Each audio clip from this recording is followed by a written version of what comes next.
to be evacuated. Please follow the instructions of staff members and exit the building using the nearest exit. 2 exits are provided on the left and right sides of the auditorium, and 3 exits off the main concourse. Once you exit the auditorium, please proceed directly outside and stand away from the building. Thank you.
Hi, everyone.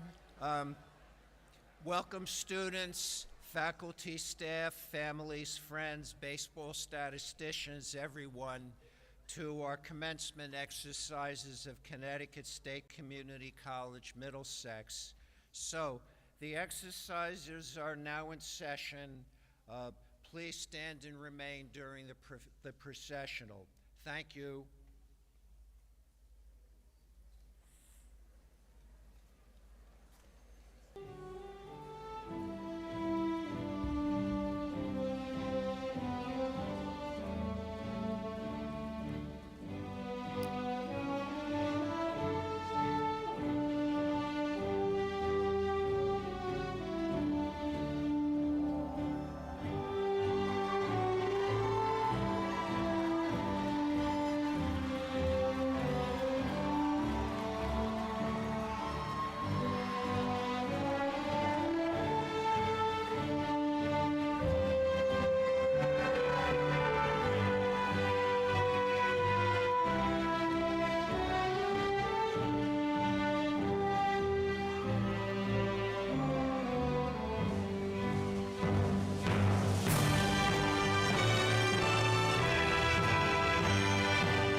please stand for the singing of the national anthem?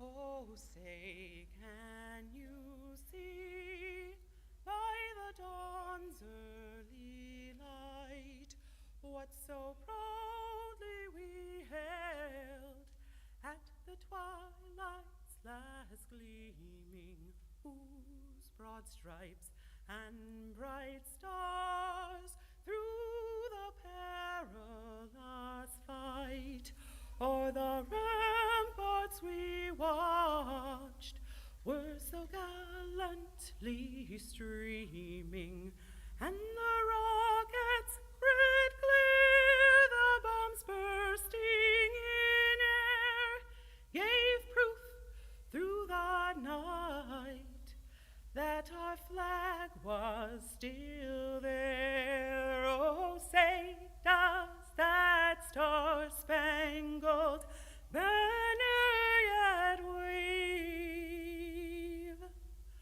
o'er the land of the free and the home of the brave?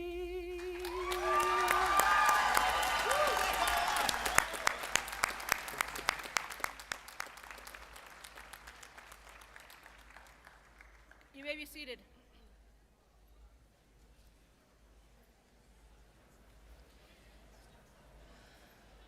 Okay. Distinguished guests, proud families and friends, faculty and staff, and most of all, the class of 2025. That's right. That's what I like to hear tonight. I want to welcome you to this extraordinary celebration. My name is Kimberly Hogan, and I'm the CEO of our Middlesex campus of the Connecticut State Community College. The members of our distinguished platform party and I welcome you to this year's commencement exercises for Connecticut State Community College, Middlesex. Carla, I just want to say thank you so much for that beautiful rendition of our national anthem. For those of you that do not know Carla, she's an adjunct professor on our campus, and we're so grateful to have her as part of our team. Carla, I want to just say thank you so much for bringing your talents once again to our ceremony tonight.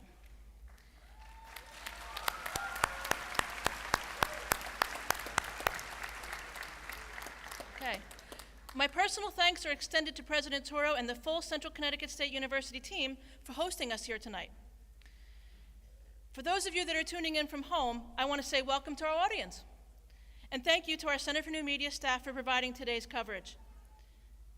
Many of us really miss being on our campus, oftentimes for graduation. But on a day like today, guys, I gotta tell you, I'm really glad we're here. For we're all in one place, we're indoors, we're in comfortable seating, our tassels are not blowing all around in our face, and best yet, we're dry. So with that, we want to say thank you, President Toro. I'd like to thank all the Middlesex staff and volunteers that have been involved with the detailed planning and production of today's ceremony. Special thanks go out to Linda Kopas, Corey Ruggieri, and Ed Tessman for their leadership and their just extraordinary efforts, as well as the efforts of the full planning committee. How about a big round of applause for the volunteers here tonight?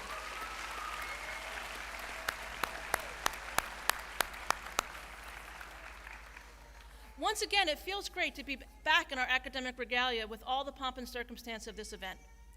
I say it feels great each year and each time that we're together at this ceremony because for me, it never gets old.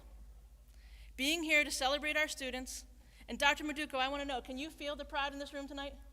You got it, okay. Families and friends of our graduates, I also hope that you can feel just how happy we are to be here to celebrate your loved ones' accomplishments tonight. Speaking of your loved ones, our CTState Middlesex class of 2025, it is my great honor to open today's commencement ceremony. Because tonight is more than a celebration of your academic achievements. Yes, we'll graduate you in the formal, time-honored tradition of conferring academic degrees and certificates. But tonight, we're going to celebrate your resilience, your perseverance, your grit, and your unshakable belief in the power that education reforms and transforms lives. Each of you took a different path to get here. All of you were impacted by the COVID-19 pandemic, and you've adapted to a new way and evolving world around you. Some of you balanced school with full-time jobs. Some of you navigated parenthood. I heard somebody over here maybe navigating a little parenthood while completing assignments way late into the night. Some of you may have returned to college after many years away, proving to yourselves and to all of us, it's never too late to learn, to grow, or to dream bigger. You've worked hard for this moment and you've faced challenges that none of us could have predicted. And yet here you are, stronger, wiser, and you're ready for whatever comes next. Your journey has not been shaped by books and lectures alone. People believed in you along the way. I want you to please take a moment to look around. Look around in the back, look up, way up top there, and join me with a round of applause as we honor the families, the friends, the mentors, the community members that supported you all along the way. All of you.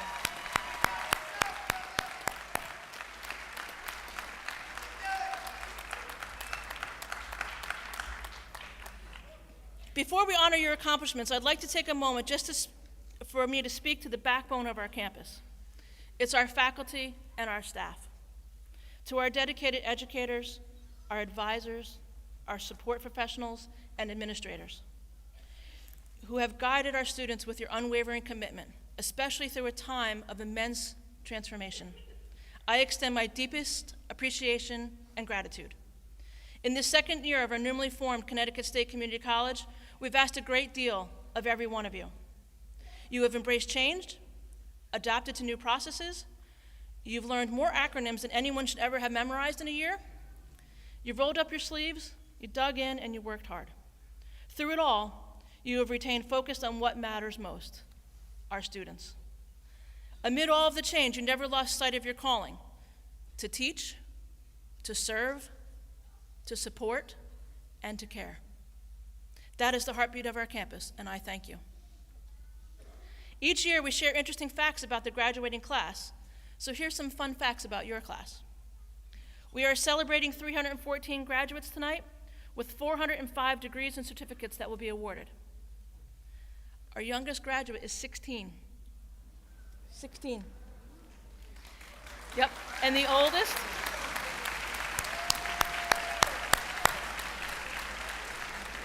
And the oldest is 64.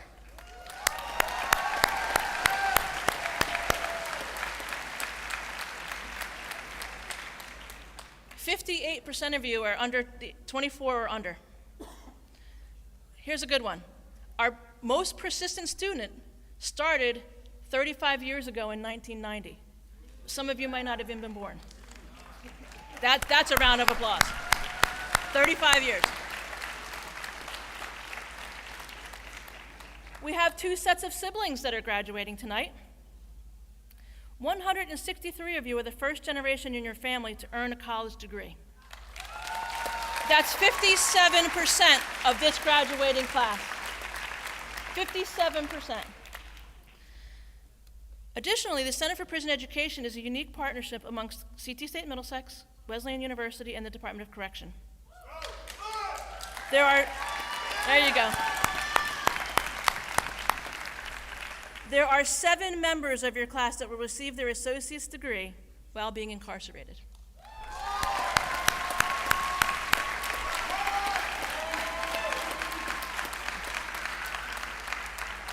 Proudly this year, we have 16 graduates who have a military background, including active duty, veterans, National Guard members, and their dependents.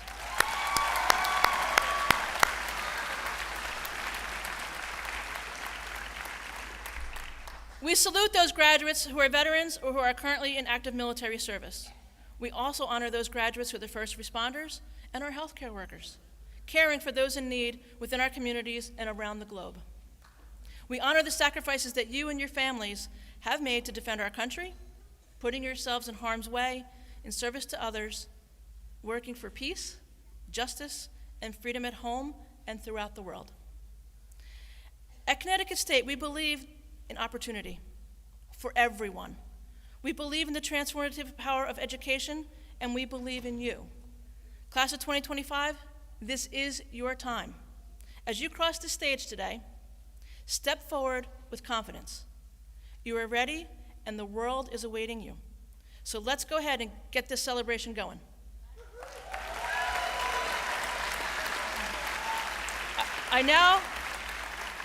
Excellent. I now invite up Dr. Ojan Maduko, the president of Connecticut State Community College, to the podium to bring our greetings. President Maduko.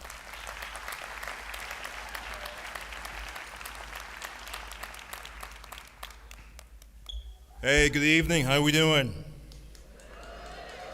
You know, that was a much better response than last night for the Tungus commencement, so let's not tell them that. So good evening, class of 2025. What a magnificent evening. It's dry in here to celebrate the graduates of Connecticut State Community College, Middlesex. The sun might be absent, but your futures are beginning to rise, and what a brilliant light you all shine. So let me begin with a personal story, because yes, your president almost came here this evening riding in a knee scooter. So earlier this year, I broke my leg. I fell down the stairs, broke my left leg. My wife was behind me, so I don't know what happened, but I'm just gonna stop right there, right? So I really had the concern that during commencement season and for this ceremony, I would be wheeling in here on my knee scooter with the horn and the light and the whole thing. But thankfully, with a strong medical team, some divine patience, and yes, just a splash of tequila, I'm able to walk and stand here with you tonight, and I could not be more grateful to do so. So before we honor the class of 2025, let's pause and honor the people who made today possible. So to the parents and spouses and abuelas and primas and children and partners and family members and friends and members of faith in this audience, you are the quiet heroes of today's celebration. You comforted, motivated, encouraged, and carried these graduates through moments when it seemed too hard. You believed in them when they yet did not believe in themselves. Today is also your day. Please join me in giving your support systems, have it be they're here or away or abroad. Let's give them a round of applause. Come on.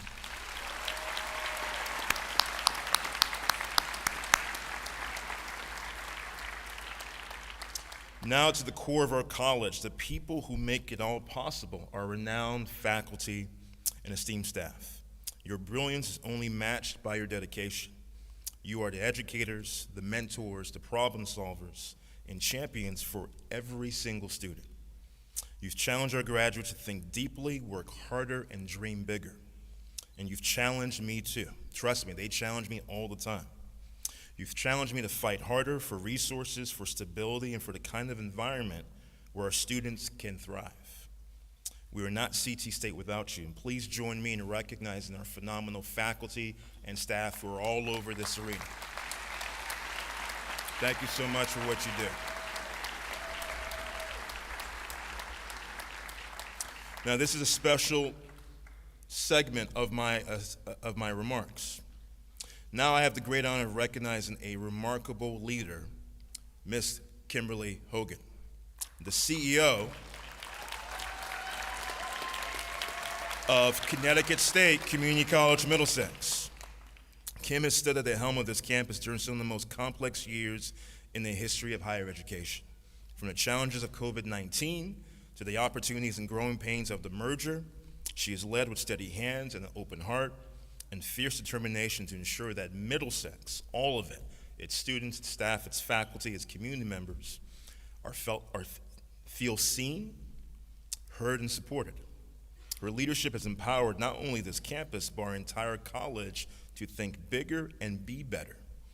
Kim, your leadership has been a gift, and we are deeply thankful for you. Let's give her our heartfelt round of applause, and let's stand and give her a round of applause, please. Come on. Let's go.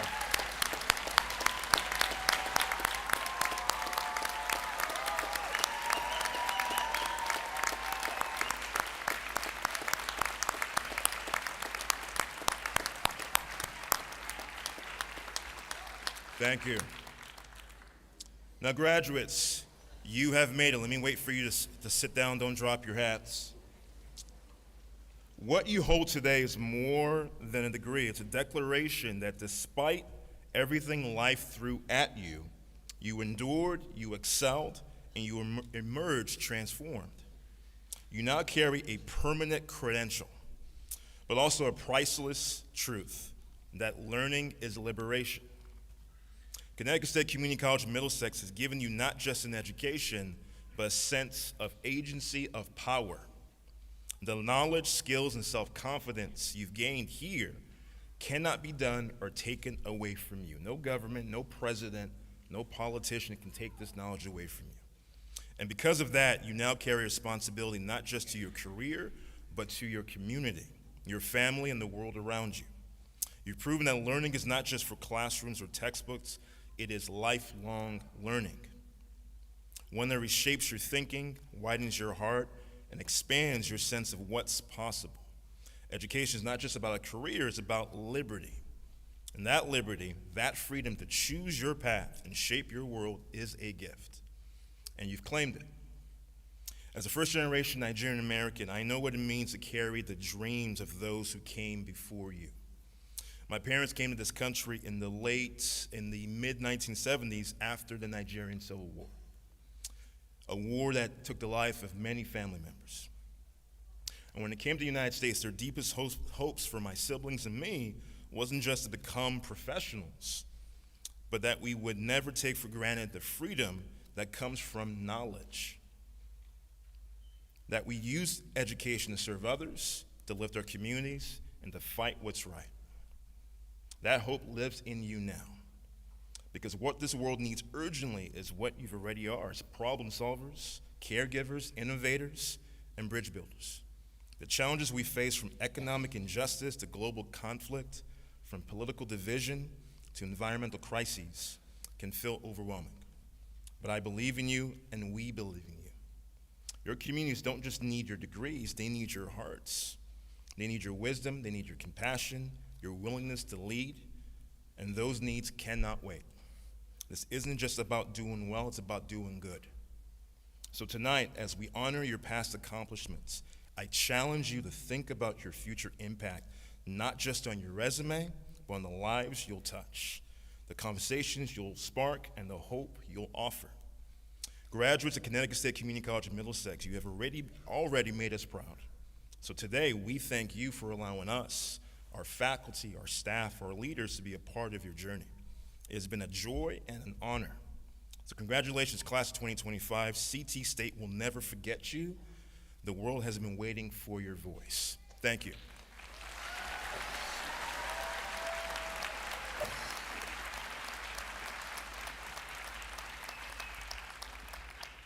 Thank you, Dr. Marduko. I'm now going to invite Board of Regents, Regent Porth, to give greetings on behalf of the Connecticut State Board of Regents.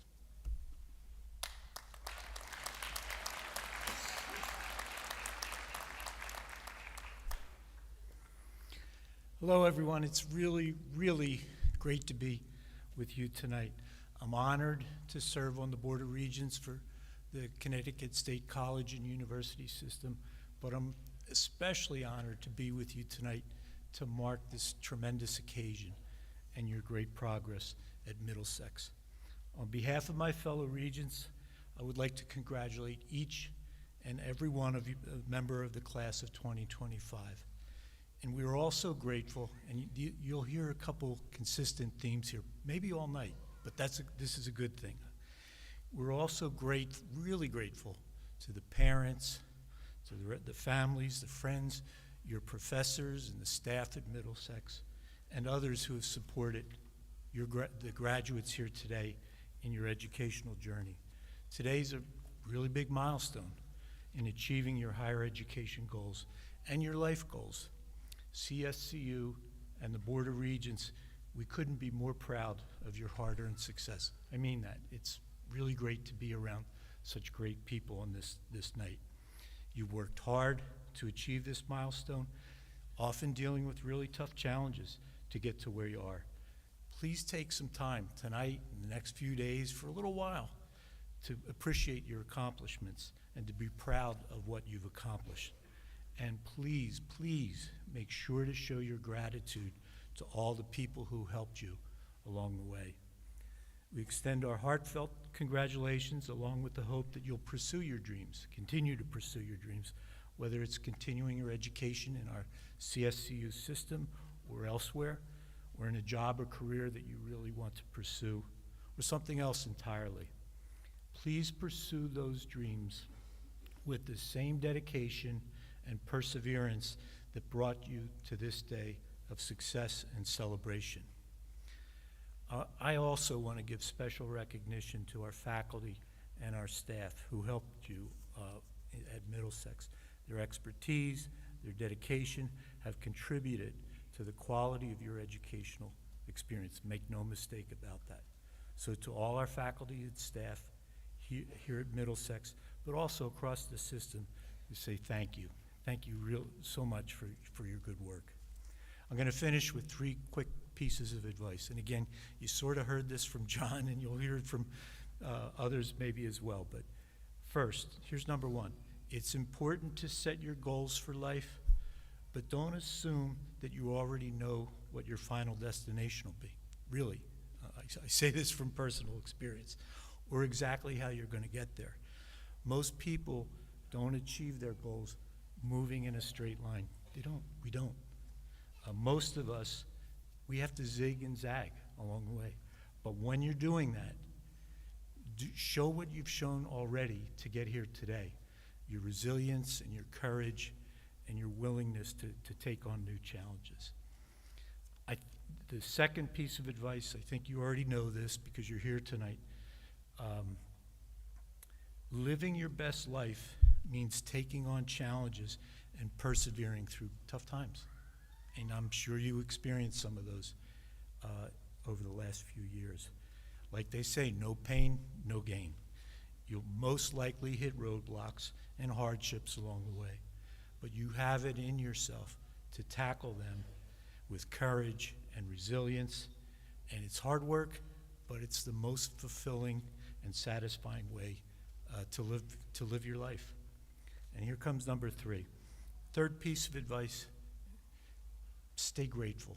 Please be grateful for the people that have helped you along the way. In helping you, they are a great example of a life well lived. Remember that. That's what it's all about. Whatever you do in life, you'll be happier, you'll be more fulfilled when you help other people to also make the most of their lives.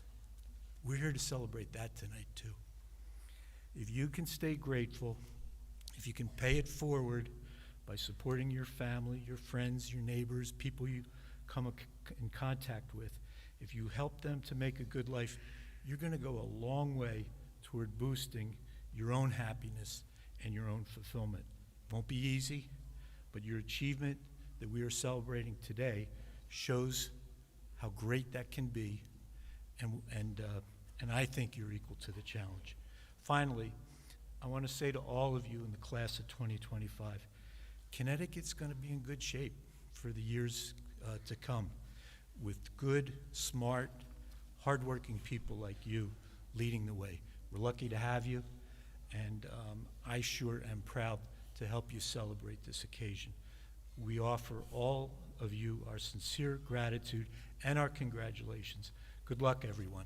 Thank you, and let's have some fun. Let's celebrate this.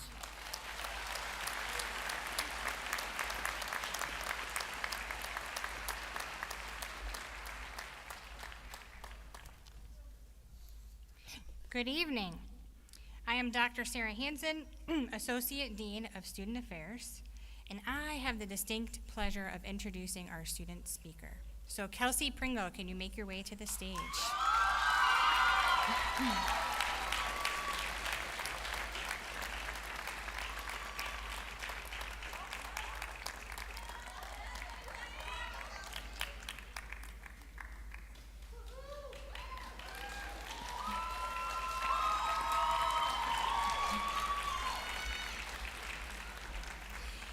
So Kelsey is a first-generation American and college graduate who is also a double major in veterinary technology and biology. She has aspirations to continue on to obtaining her bachelor's degree, as well as seeking opportunities to encourage forms of agricultural education. She has given back to the Middlesex community by volunteering to help at events such as the Red Moon Gala, last year's graduation, and club fundraisers. Kelsey has been recognized for her achievements within Middlesex by being awarded the Dean's List, scholarships, and most recently, the CTState Distinguished Presidential Student Worker Commitment Award. Please welcome Kelsey Pringle. I'm very proud of you. You're gonna do great things. Over here.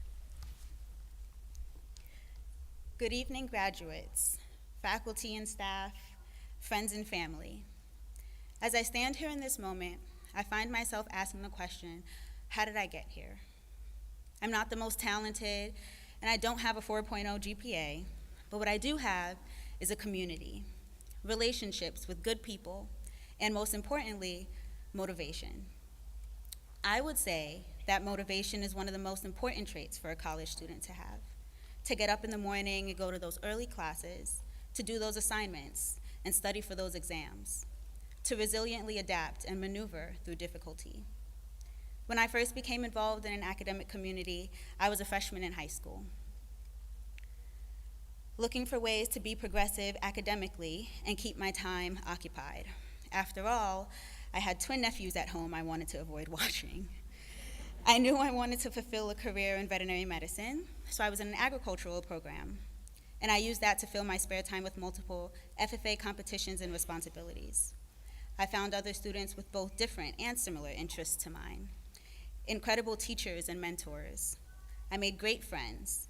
It was then that I discovered the sense of belonging and comfort within a community, and I discovered one of their core values, leadership. From there, I had many experiences that contributed to my evolution, including spending 8 weeks of my sophomore summer and my 16th birthday on a dairy farm that I begged my mom to pick me up from 4 hours after dropping me off. It was my first experience in a new environment with no one familiar since starting high school. And for some reason, it was so much more uncomfortable. While I won't go into detail about my experience there, I will say, a week later, I still wanted to leave. Then, my mom told me that she wasn't going to pick me up, because in life, there will always be something uncomfortable and tedious that you won't want to do. She wanted me to have the strength to persevere through something I already committed to, then ended the phone call with, "You'll thank me in the future." So unwillingly, I stayed. And as much as I didn't want to hear my mom say, "I told you so," I'm grateful that I stayed in the end. I ended up meeting some good people, and I learned a lot of new things. I developed new skills and built resiliency within myself. My next hurdle came less than 8 months later when I caught the flu on a school trip and was out for the week. I realized I felt lost without a sense of purpose during the day, and I missed being around my friends. I couldn't wait until the week was over to be released from the confines of bed rest. The day before I was set to return to school, it was declared that traditional classes would be put on hold due to the COVID-19 pandemic. It started with a week, that turned into a month, that became the rest of the school year. That summer, my mom moved to Texas and made me go with her. Living in Texas was hard for me. I never got to say goodbye to those that I care about, and adapting was hard. School was all online, and I was away from the rest of my family and friends, and stuck at home all day, every day. I realized that it wasn't healthy to feel the way I did, and I simply was not happy. When it came time to apply to colleges, I faced the hurdle of not being eligible for in-state tuition anywhere, not New York or Texas. So I looked for my next most affordable option to do what was best for me. I could move back up to the Northeast and live with family, commute to college and go to a community college that was affordable, but still allowed me to go into veterinary medicine. So I applied to Middlesex Community College. Applications were free, so I didn't tell anyone, including my mom, and it worked perfectly because I got in. I took a gap semester and started school for program prerequisites in the spring, and I flopped. 3 Ds and a C+. I was devastated, and I couldn't understand where I went wrong. I even started working with a tutor later in the semester. I needed to stop, think, slow down, reevaluate, and adjust. I realized that the switch to college life was different from anything I'd dealt with before. It was a different level of responsibility, academically and professionally. I was offered a student worker position on campus and quit the job that was overworking me. I scheduled my days weekly, worked with tutors throughout the semester, and built my support system. I became involved in a new community, and it worked. I conquered those classes that I had previously stumbled over and excelled at my new place of work. I applied to the veterinary technology program, and I flourished. Everyone has had to take classes that don't align with their interests. It's a part of the process not only to become well-educated in your niche, but to be a well-rounded student overall. I'm sure as a student you felt the relief and excitement of getting through those classes to get where you ultimately want to be. You owe that to the strength of your motivation, not anyone else's. But as a gift from you, to you, because you've ultimately recognized what's at the other end of this journey. My path wasn't the most straightforward or easygoing. It wasn't the stereotypical textbook college experience of going straight into a four-year college after high school, graduating within 4 years. It took me 3.5 years to get what most look like as a 2-year degree. But it worked for me. That doesn't make me any less valuable or capable than any other student. And of course, doubts creep in occasionally. They have a tendency to do that. So if you haven't yet, I implore you to find something that grounds you in the wake of a storm.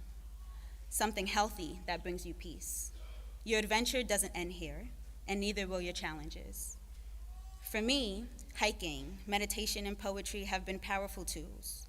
They help me feel calm and understood, because we are never truly alone in our struggles.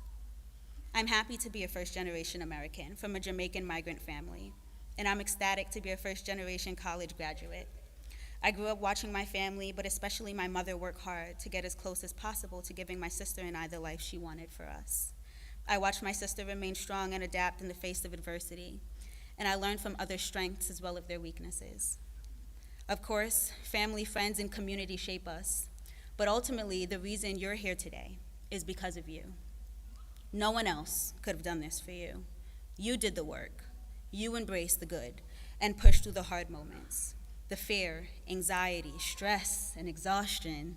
Every "I can't do this" moment was nothing against your strength.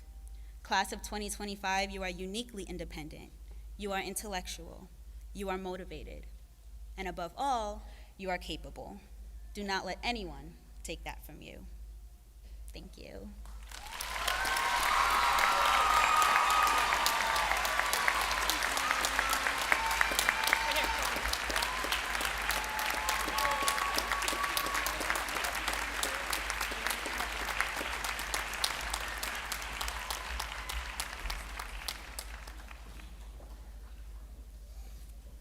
Thank you, Kelsey, for sharing that chapter of your story with us, and we're very proud that Middlesex is a part of that.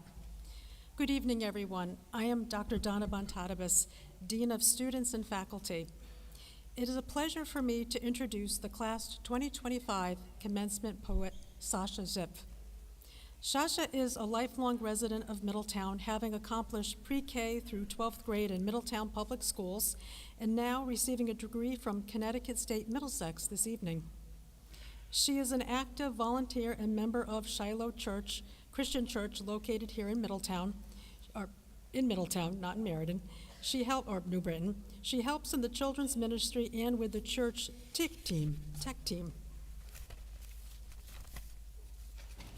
Sasha started writing as a child, but began journaling regularly almost 8 years ago. She is now on Journal 29. Sasha dreams of making a difference in her local community and living internationally. An accumulation of her family, her friends, her dreams, her hobbies, and her faith, Sasha aims to learn something each day and not be afraid of taking on challenges or venturing out into the unknown. Sasha, I'd like to invite you to the podium.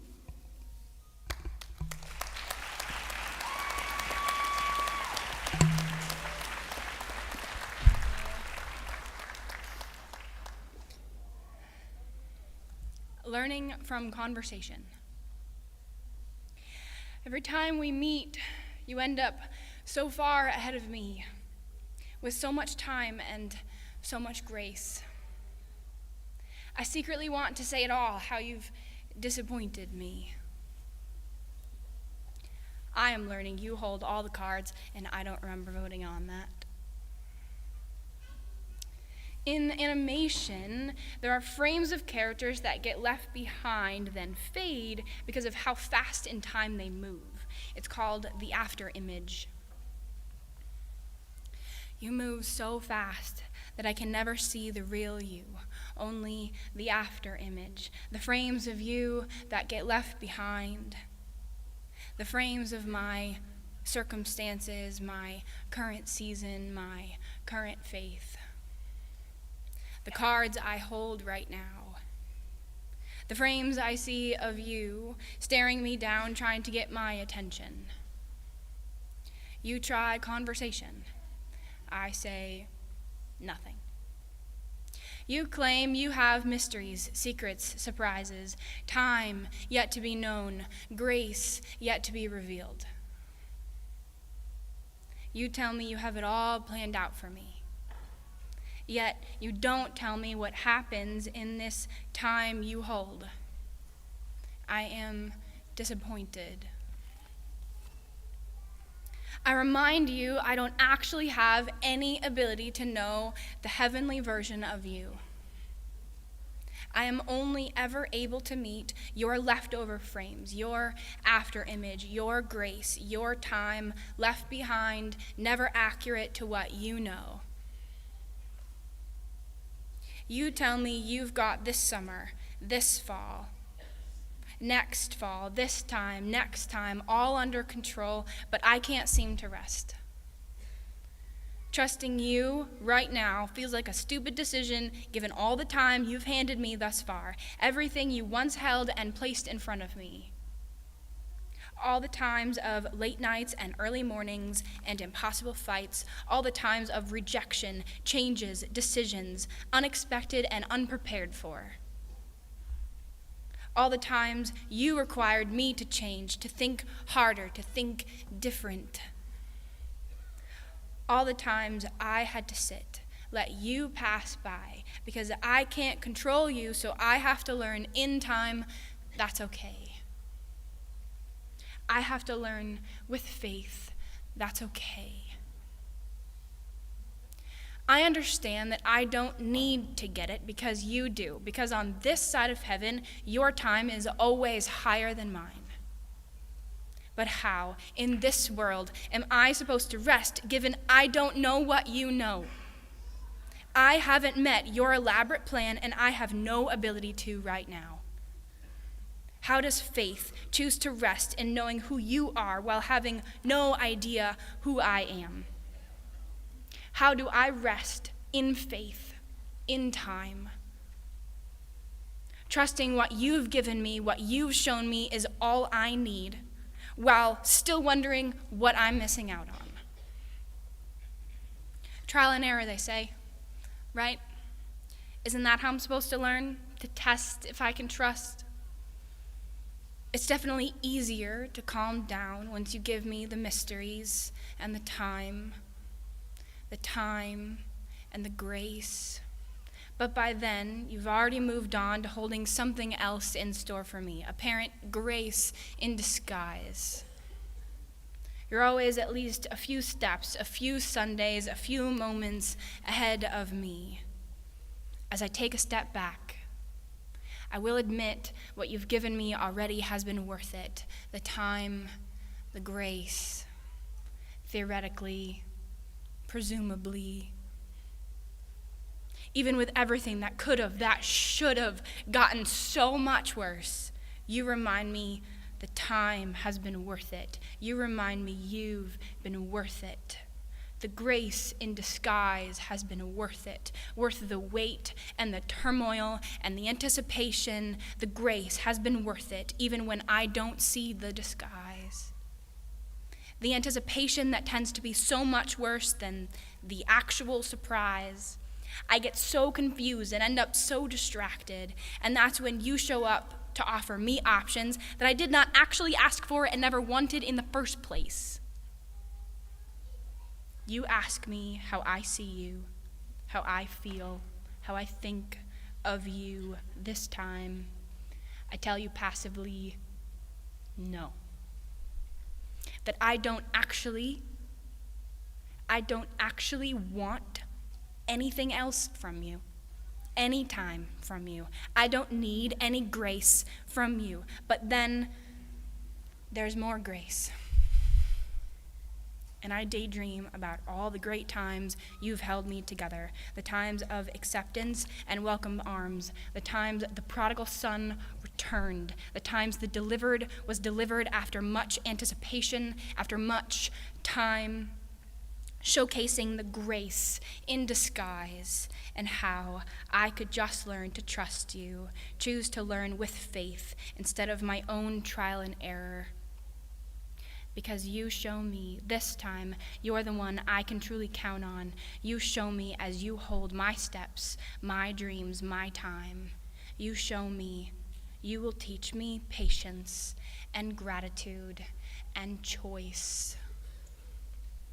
Even when I'm in a fit of rage, while in reality, I'm mad at me, struggling to learn to trust you, to trust the time, to trust the grace, to learn with faith.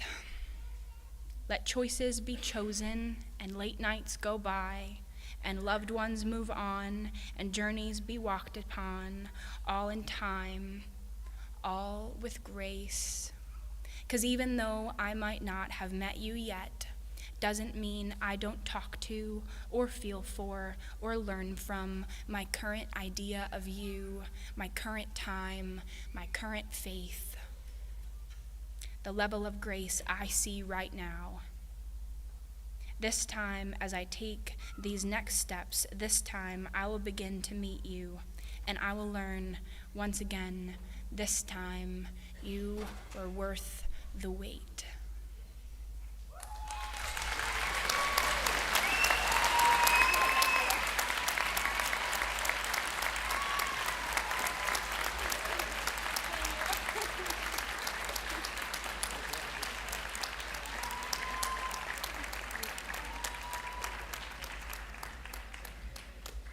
Wow. Thank you so much, Sasha, for that beautiful poem.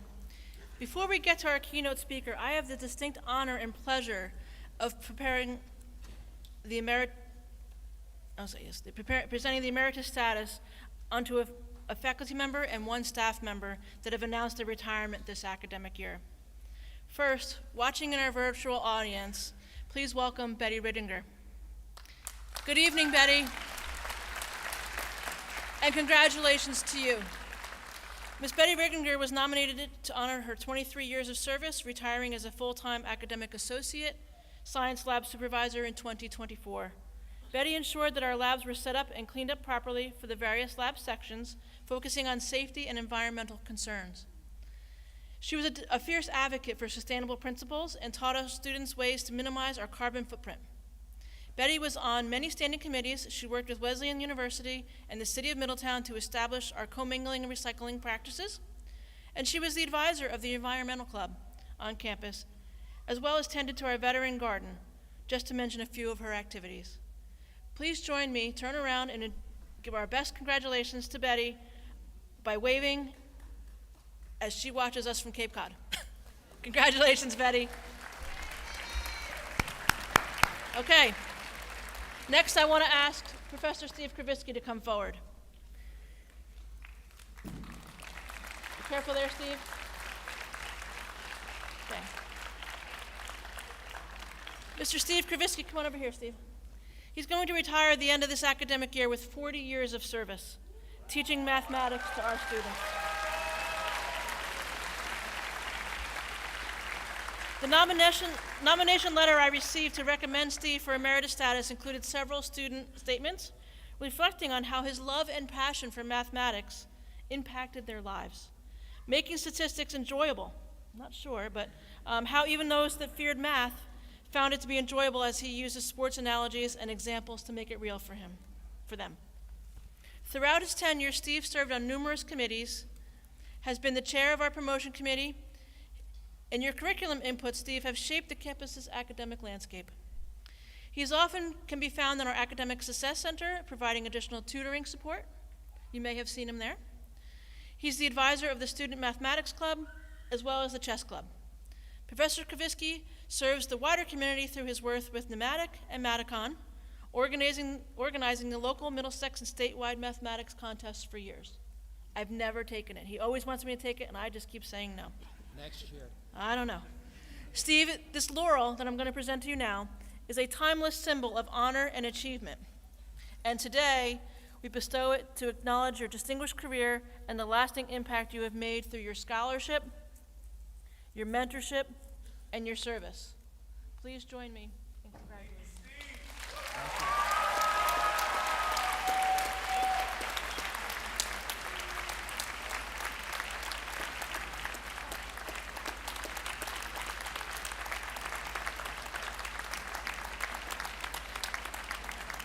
Congratulations, Steve. Thank you. Go Yankees. As he always says, go Yankees. Congratulations, Steve.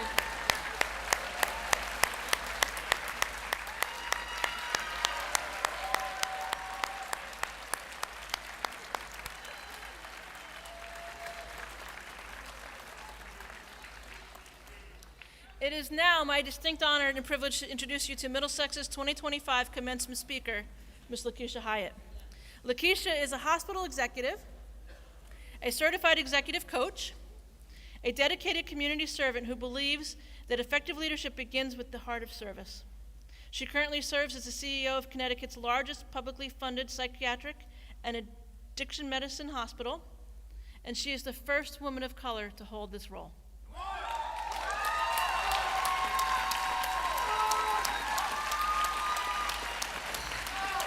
With a career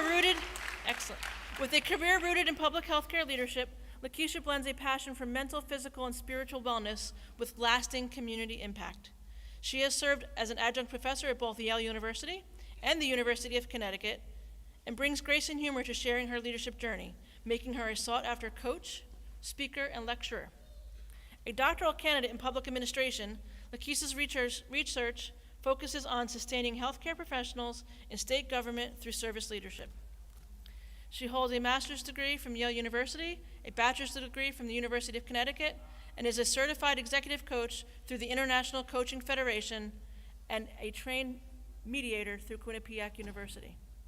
Her contributions have earned numerous honors, including the NAACP's Most Influential African American Award, Harvard Business Journal Women in Business Award, the American Psychiatric Nurse of the Year for Leadership, and Sigma Theta Tau honors. Lakeisha serves, you got some fans here. Lakeisha serves on the boards of Middlesex United Way and the Middlesex Chamber of Commerce, and she is the founder of Single Mom SOAR, a nonprofit serving low-income single mothers.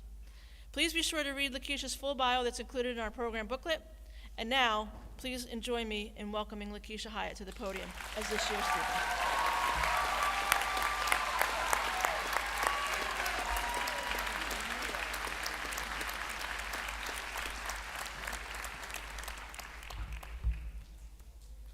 It is absolutely wonderful to be here this evening. I don't take it lightly because I recognize the magnitude of what each of you have done. Just a little. Nobody really knows like you know. But when the opportunity came for me to stand before you, to give you the credit that you deserved, there was no other place I wanted to be. So I need everyone in this space to help me give the graduates a round of applause.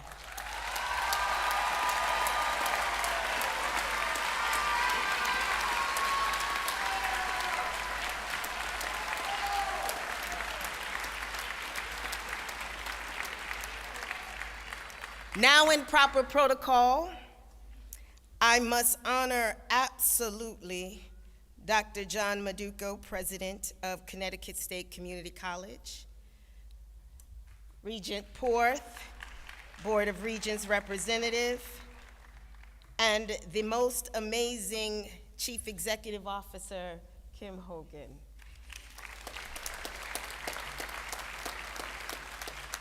For the village that is present today, I also honor you. Family, friends, I honor you.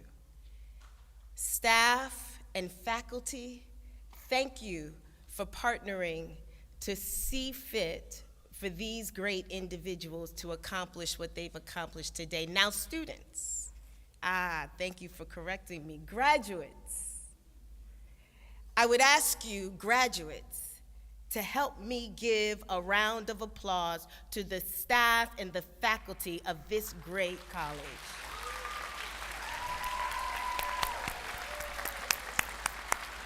It is well deserved. I must also pause and give note because I heard something that I must disagree with. A statement was made by the most amazing Kelsey Pringle. She said, as she began her words, I don't know why I'm here. Well, now as we have listened to her story and the eloquence by which she presented, join me in giving her a round of applause.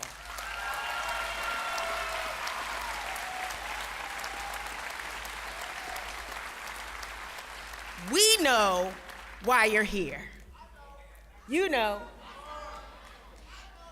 And now, the poetic awesomeness that we heard from Sasha Ziff. Give her a round of applause.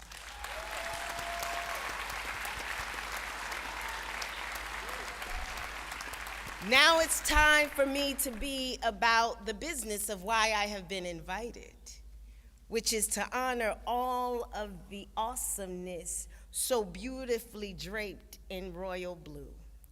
All of you. You see, I am here to simply say ditto to everything that has been said, and then congratulations. You see, what we have realized as we have sat here and really thought about the awesomeness of today is that you did it. And now that you have done it, you need to truly appreciate the fact that this is indeed your moment. So what I would like for you to do is savor. Slow down, because you won't have this moment again. So feel the awesomeness of this moment. I don't know if you want to take out your phone and take a picture of me, take a selfie. You know, but what you want to do is capture the moment. You might want to look at the individual sitting next to you called your roommate, probably placed next to you because of the skillful alphabetizing of the graduation coordinator, but talk to the individual and look at them real quick. Look at them, they're next to you. I'm only talking to the graduates. Look at them and say, you made it. Look at them and say, you did it. That's okay. Yeah, you did it. This is your moment. It's your moment. You did it. You did it. So there are certain things that I want to say with you. There are about 4 points. I'm going to make them and then I'm going to take my seat. The first thing that I want to say to you, and I hope that you can journey with me. Are you with me? I'm really talking to the graduates in the village and those that are in the space, but are you with me? All right. So you see, I want to say this thing to you. The first thing that I want to encourage you to do is celebrate your win.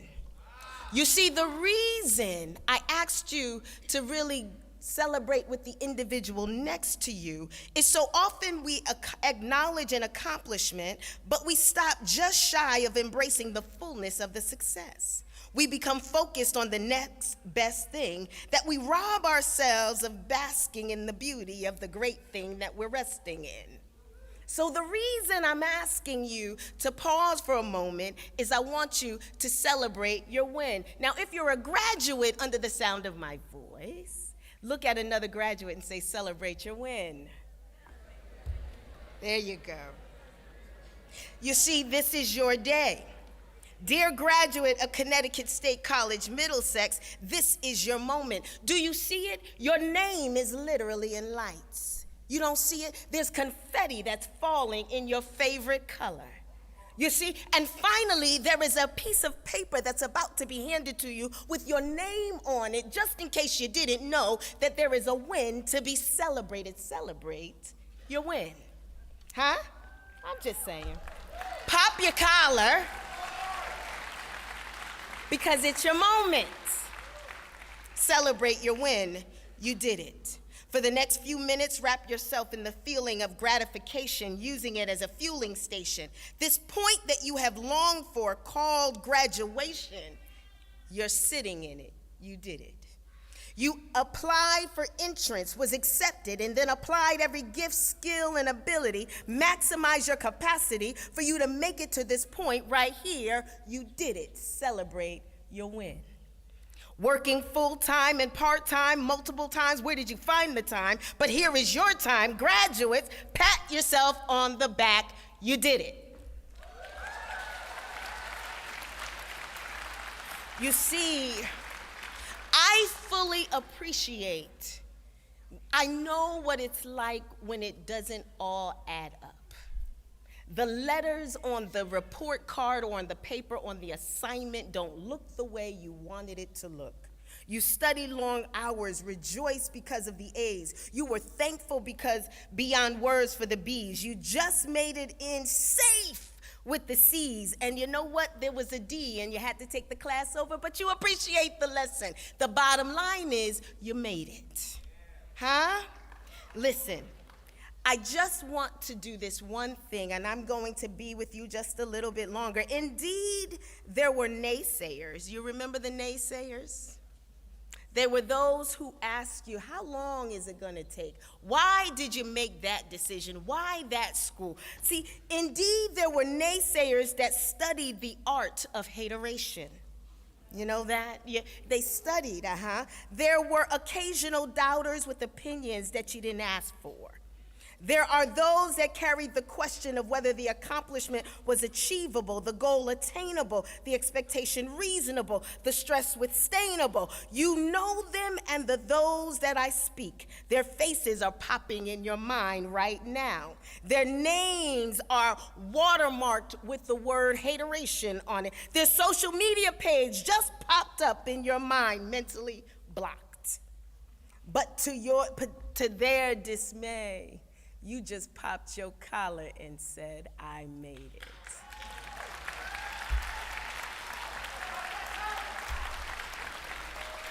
So I implore you with everything in me to savor, because this is fuel. Number 2, I'm going to ask you to do this as you savor.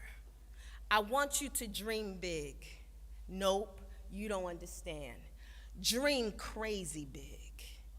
I mean, dream in such a way that makes you and the people next to you a little uncomfortable.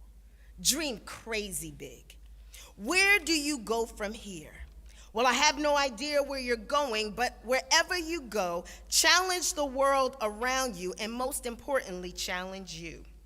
You've been through too much, sacrificed even more, made it so far, and accomplished a magnitude far beyond mediocrity. So now it is time to dream big. You see, I have statistics that follow me. When your parents are 16 and 17 years old at your conception, at your delivery, and they are not able to provide in the way that the social norm suggests, there are statistics that say I shouldn't have an Ivy League degree or teach for this university or whatever the bio said. The statistics say I shouldn't. But there was a point in a room with a single mother that I began to dream big. And I mean the type of big that made my heart rate increase. The type of big that made me nervous a little bit. The type of big where the circumstance that I was standing in didn't align with the dream that I was beginning to imagine. But what happened is I began to formulate steps and decisions and partnerships with individuals that could dream the way I dreamt, that could see me for where I could go to instead of where I am, that were functioning in the circles that I wanted to be in. Dream big. Make connections with intentionality with the individuals that are doing what you want to do. Get uncomfortable and make a call and offer to have coffee with someone just so you can hear about their journey. Dream crazy big. Look at your neighbor, say, dream crazy big. Do that. You see, in my mind, and I have somewhat of an imagination, in my mind, dreaming crazy big, I'm in a room now, you're with me, you're only the people in the blue, so everybody else. Me and everyone in the blue, we're sitting in this room, and you're now holding on to this ability to dream big. And guess who's in the room with me? To my left, I see Harriet Tubman. And she says, listen, graduates. Always remember you have within you the strength, patience, and the passion to reach for the stars to change the world. With the strength and readiness toward freedom, she declared. And then on my other side, I see Eleanor Roosevelt. Says with the passion of advocacy for women's rights, the future belongs to those who believe in the beauty of their dreams. So you see, sometimes you have to use your imagination and receive the inspiration for the direction that you wish to go as you dream crazy big. So don't we have to take the moment to appreciate the potential that you have today? Look at your neighbor and say, dream crazy big. The third thing, after you dream these crazy big dreams, you have to take the dream and make it your own. And you literally have to hold the dream in your hand and fortify it, wrap it with education and preparation. And then you go into the third thing. Listen now, listen. You with me? No, I don't know. Are you really with me? Yeah. Oh, okay, good. You gotta talk to me. So after you've wrapped that big dream in education and preparation, and you're literally holding that thing, graduates, this is what I'm asking you to do. Take your shot. Take your shot. Take your shot. You've been educated, you've been prepared, you've done the work, you've had the conversations, you've walked with intentionality, you've done all that you can do. It's time to move from preparation to execution. Graduates, take the shot. Graduates, look at your neighbor, say, take the shot. Take the shot. What does that look like? It means that when you take your shot, you're going to exercise your voice. It means that this voice that you have cultivated after these years of sacrificing, accomplishing, and achieving, don't leave your voice here at Connecticut State College, Middlesex. Don't leave your voice here in the classroom, stagnant in the projects, submitted in the papers typed. That was the preparation. Today is celebration, but tomorrow is application. Take your shot. Yeah, that makes sense. Now, after you take the shot, when you're taking the shots and you're exercising your voice, the other thing, graduates, you're gonna knock on some doors, right? You're gonna knock on some doors. I challenge you to allow yourself, force yourself to get uncomfortable with going into spaces that may not be ready for you. I'm telling you what I know. I've had to go into spaces, go into rooms where they didn't want me at the table. But graduates, I brought my own chair.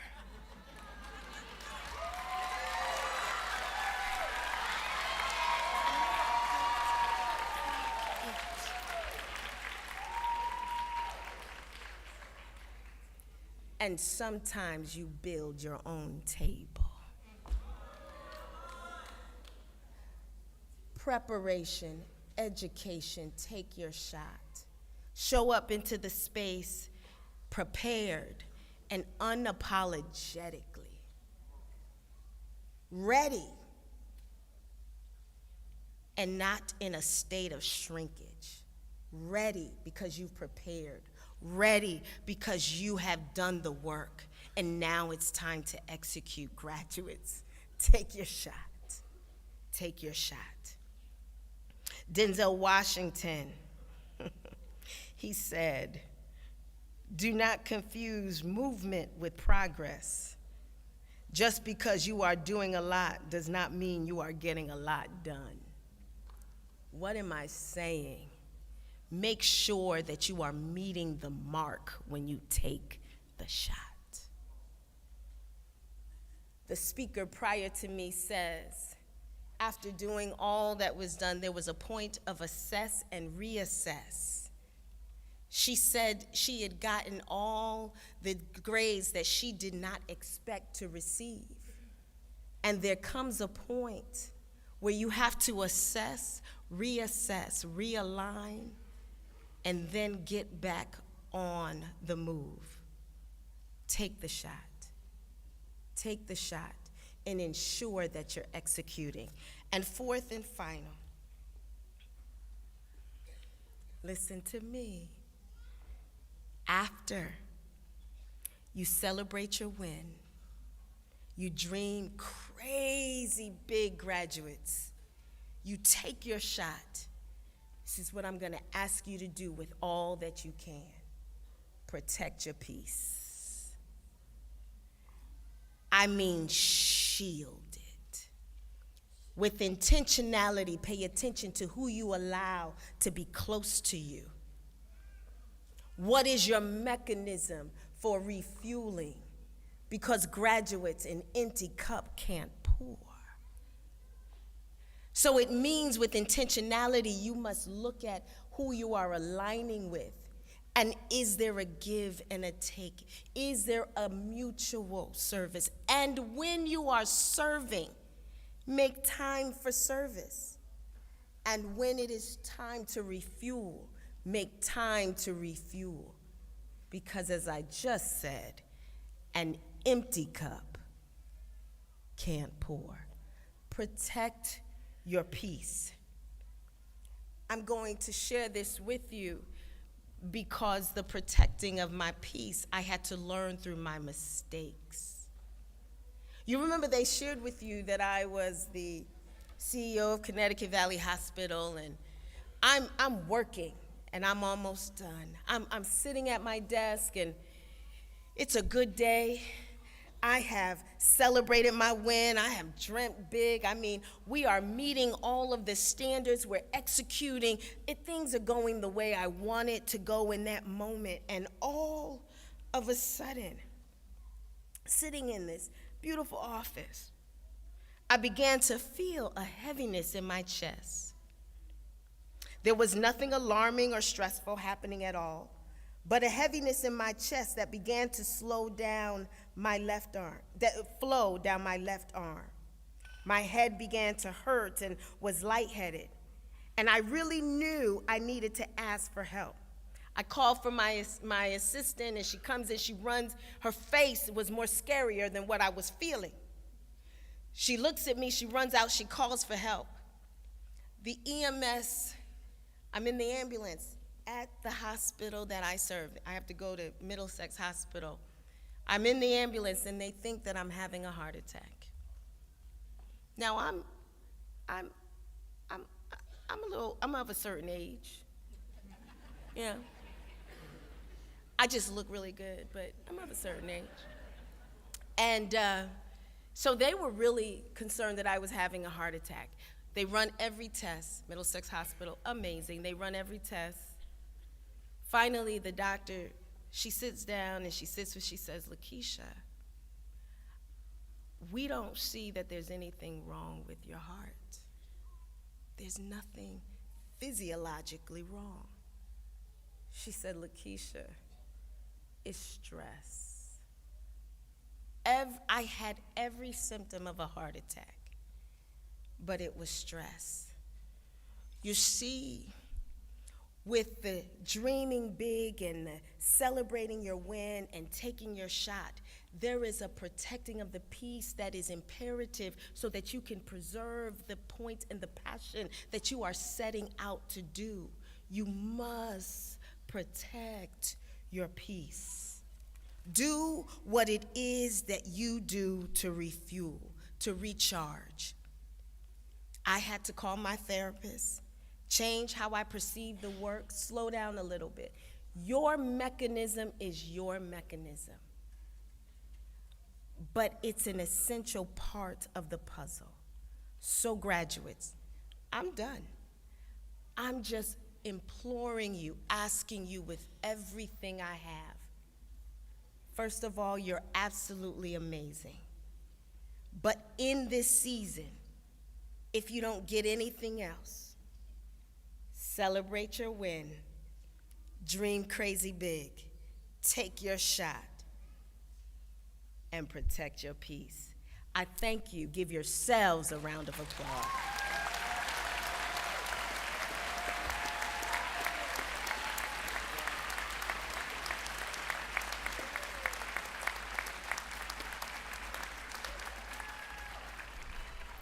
Now that was a commencement address.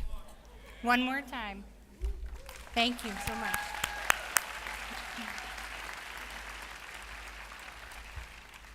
So at this time, I would like to present to you the medallions for academic excellence. These awards are bestowed upon graduates who have earned a perfect 4.0 grade point average as of December 2024 in an associate degree program, and who have completed at least half of their course requirements here at Middlesex. I would like to invite the following graduates up to the stage to receive their medallion for academic excellence: Caleb Nugent, Tai Che, and Catherine Burford.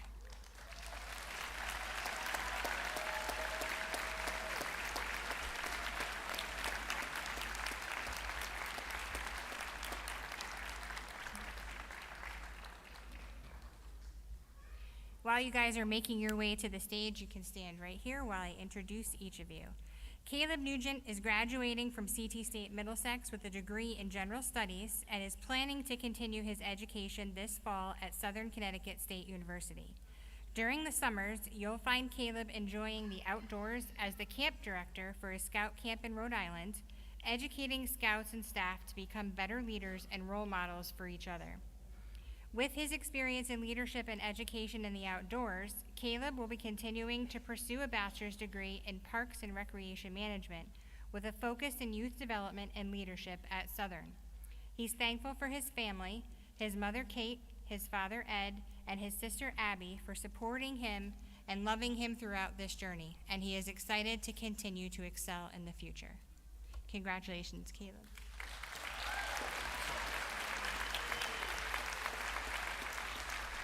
You can head back to your seat. So next up is Tai Che. Did I say that right? All right, close enough. Okay.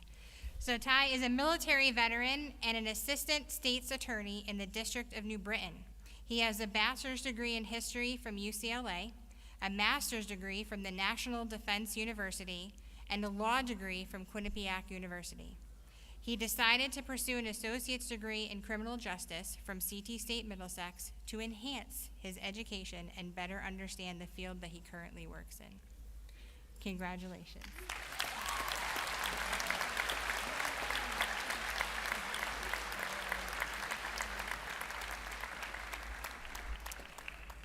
Okay, so Catherine Burford is a student with many interests that she has had the opportunity to explore during her time at Middlesex, from business and finance to music and philosophy. While she worked hard to maintain her grade point average, Catherine also pursued work experiences both on campus in the financial aid office and most recently interning for U.S. Congressman Joe Courtney at his district office. Next fall, Catherine will transfer to Quinnipiac University to pursue a bachelor's degree in either political science, data science, or one of the many majors offered by the university's School of Business. Congratulations, Catherine.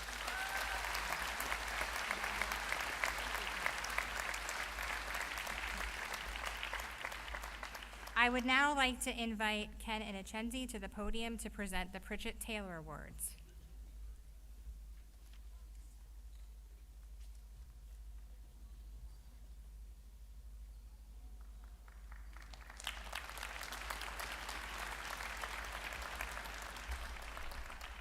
Good evening.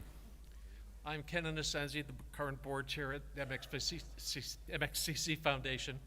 Before I present this year's Pritchett Taylor Awards, I wish to extend the warmest congratulations on a job well done to all graduates on behalf of the foundation. Our board members and I are so proud of your accomplishments and wish you all the best in the future. Today you will become alumni of Connecticut State Community College, Middlesex, and I invite you to join us at the various events held each year in support of Middlesex students. I encourage you to stay connected, follow us on social media, and perhaps consider joining our alumni committee. Now on to the award presentation. The Pritchett Taylor Award, created by Mary L. Pritchett and Elizabeth Taylor, is Edith Taylor, is given to 2 graduating students with the highest cumulative quality point average as of May 2025, who have earned at least 30 credits at Middlesex and who have attended full-time for at least 2 semesters. You have already heard about the accomplishments of one of the recipients, Tai Che. Please join me in congratulating Tai. The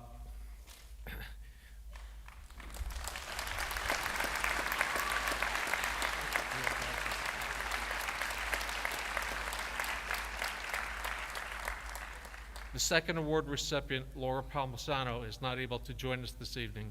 She is graduating with an associate's degree in business administration, marketing, and receiving certificates in business administration and entrepreneurship and marketing.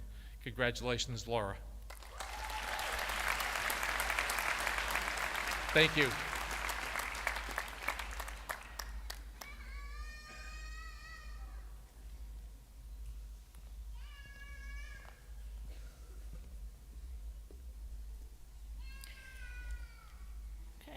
I'm honored to invite Barbara McLean to the podium.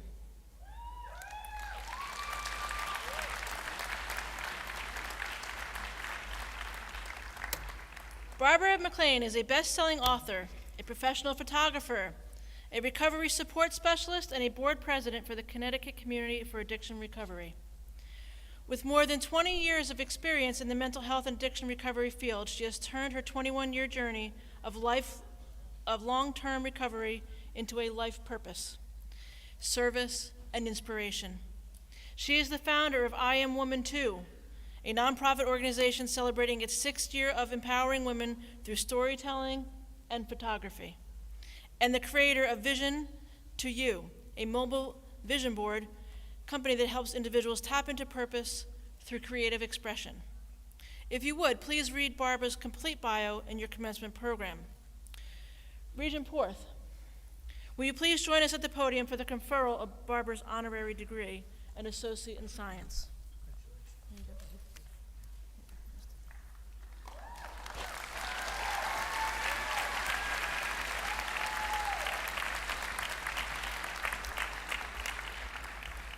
Congratulations, Barbara. Your story is an amazing story. Thank you so much.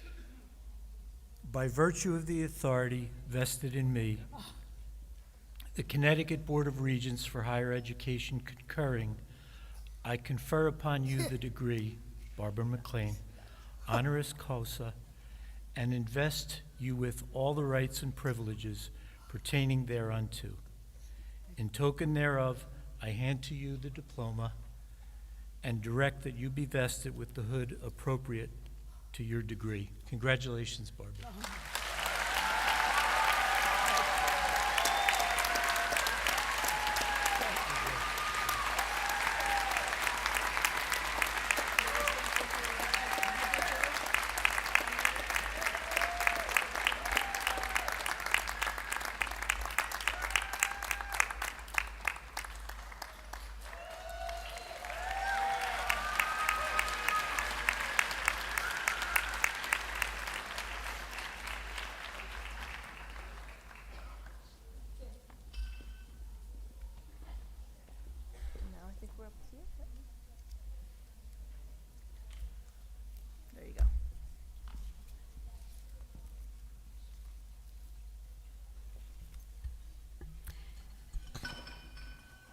And now the part that we have all been waiting for.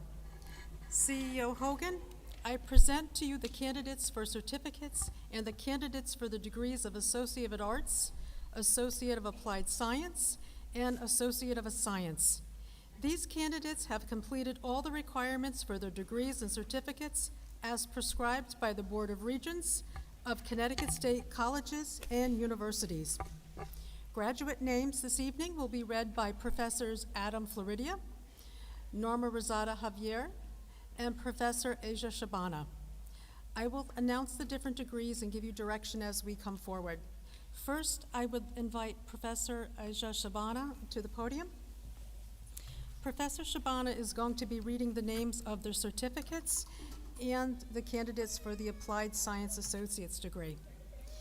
For those receiving certificates this evening, if you're also receiving associate's degrees, you're welcome to come up when your discipline or program for the associate degree is being called. And then just let your professor know that you're also receiving an associate. So to start, we'll invite our student graduates up to the stairs to come up to the podium. When you reach the podium, please hand your card to Professor Shabana. For those this evening who are receiving certificates in accounting, advanced manufacturing machine technology, biotechnology, and business administration, I invite you to come to the podium.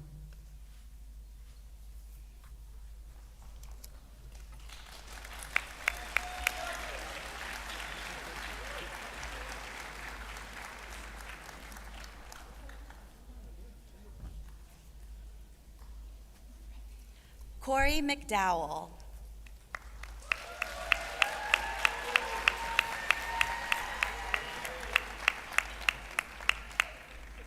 Joshua Neely.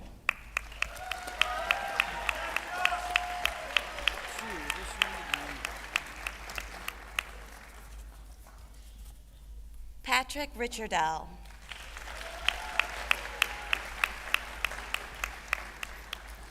For our certificate recipients who are receiving in clinical coding, computed tomography, computer information systems, computer networking, computer information systems, computer programming, digital media production, early childhood education, entrepreneurship, and finance, please come to the stairs.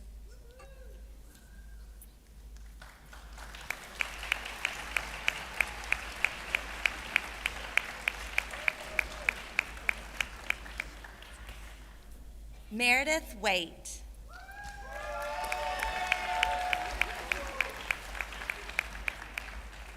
Shanglin Carney.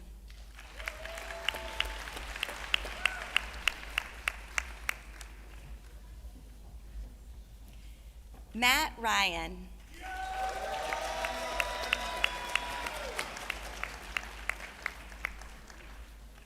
Celia Ryan.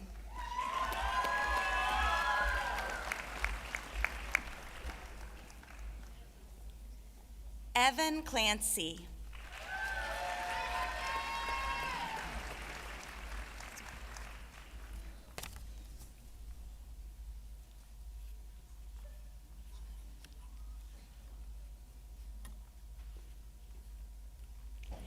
Michaela Halscheid.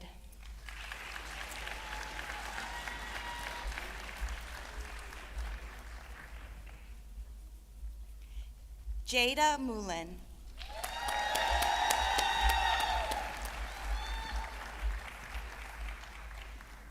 Rebecca Torres.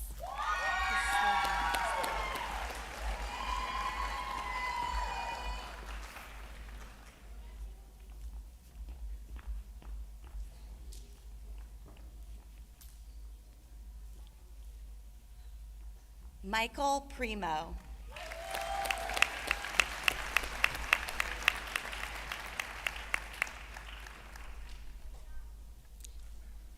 For those receiving certificates in finance, health career pathway, human services, mental health, magnetic resonance imaging, management, marketing, medical billing, and outpatient coding specialists, please come to the stage.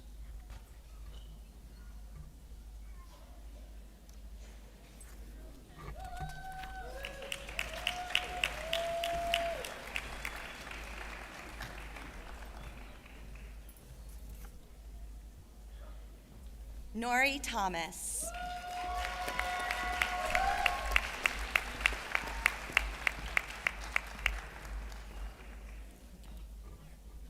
So the last of the certificates, new media production, audio and music production, new media production, digital marketing, new media production, film and video, new media production, multimedia, and therapeutic recreation. Will have you come to the stage.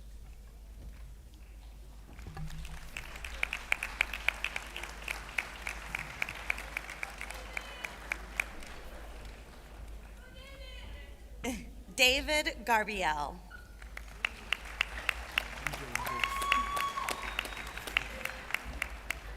Thomas Robert Blackmore.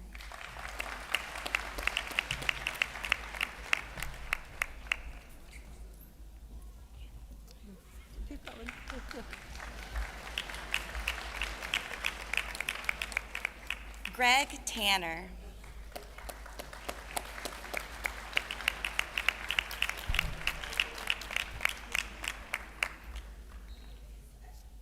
Amanda Adonti.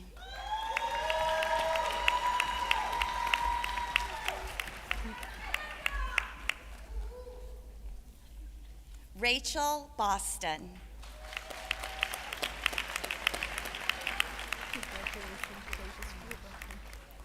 ¡Lo hicimos, familia!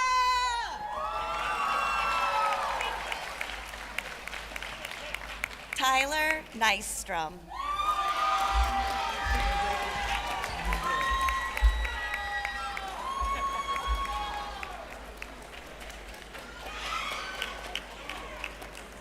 Veronica Selmer.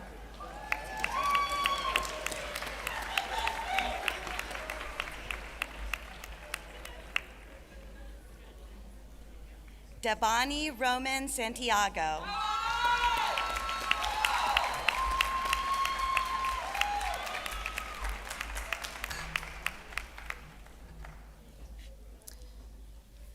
Next, we'll call up to the stage our candidates for Associate of Applied Science degrees. For those candidates, new media production, audio and music production, new media production, digital marketing, new media production, film and video, and new media production, multimedia.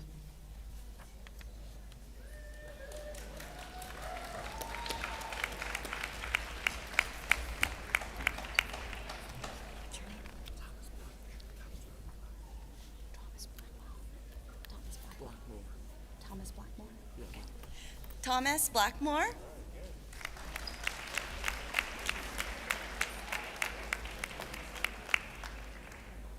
Michael Jordan.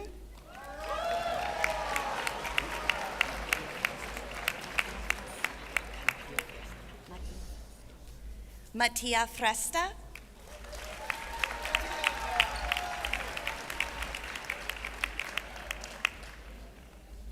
Mara DeLuco.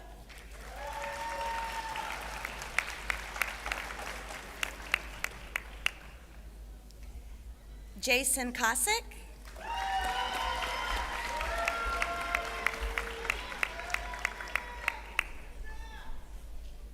Samantha Caro.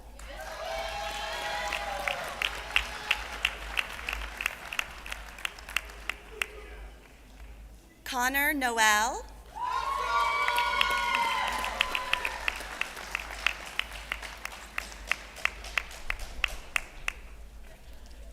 Ryder Crowell.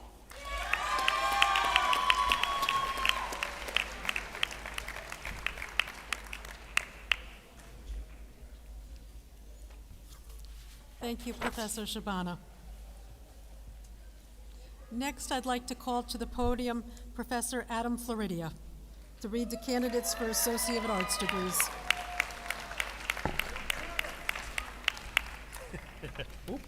Okay, similar to what we did with Certificate in Applied Science, we'll call you up by discipline, and we'll have you line up at the bottom of the stage, and you'll give your cards to Professor Floridia when you're at meet the podium.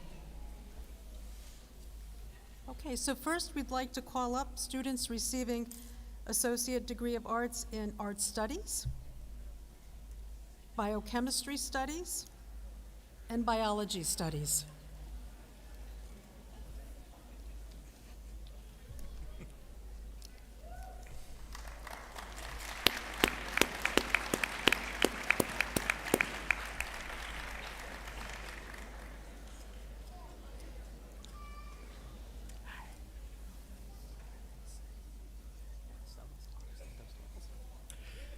Aracelis R. Santos Torres.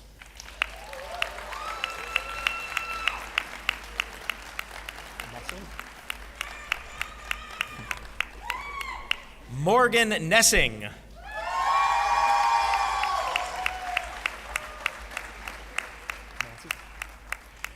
Heather Mancy.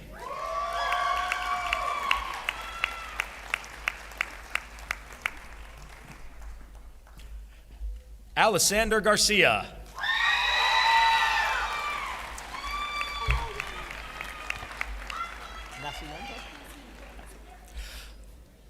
Lorena Diaz Nascimento.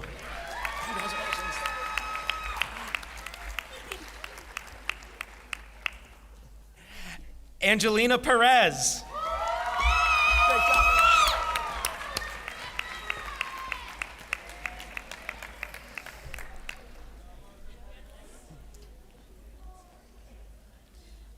Next, students receiving Associate of Arts degrees in Business Studies, Communication Studies, Computer Science Studies, and Criminology Studies, please come to the stairs and then the podium.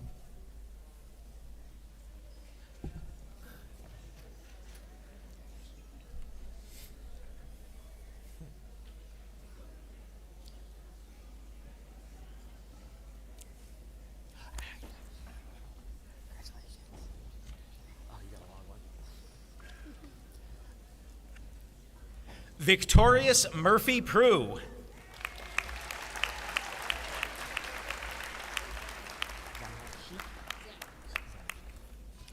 Zanab Sheik.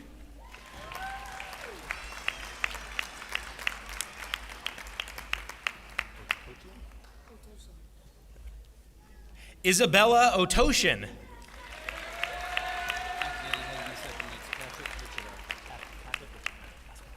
Patrick Richardo.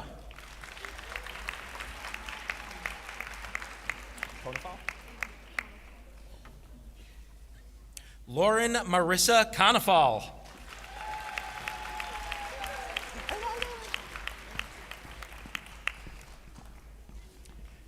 Noah Lane.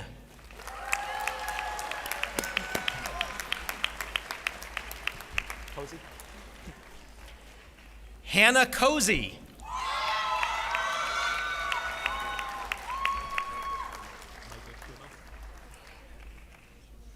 Michael Primo.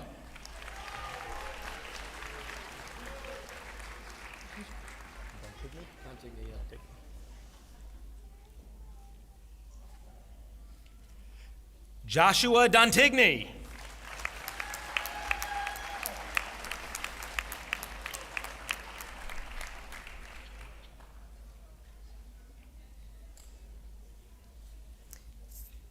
For graduates this evening who are receiving degrees in English Studies, History Studies, Political Science Studies, and Psychology Studies, I'll have you make your way to the stage.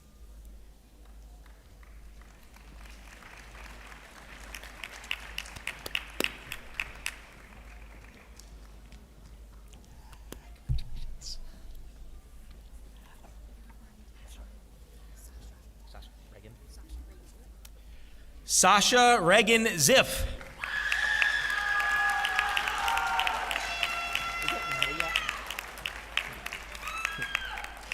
Aiden Mayette.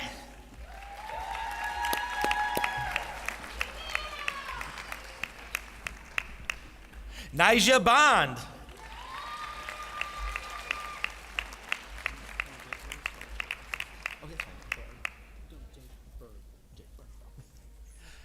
Jake Berg.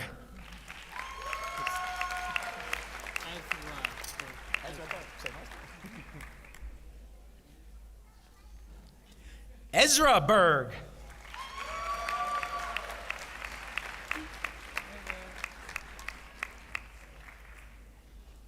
Emma Burgess.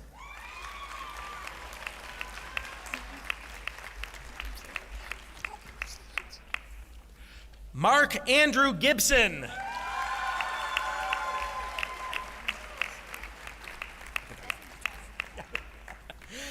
Savannah Day.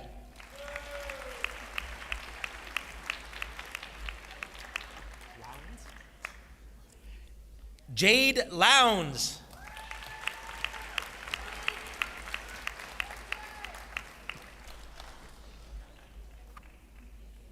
Laura Strick.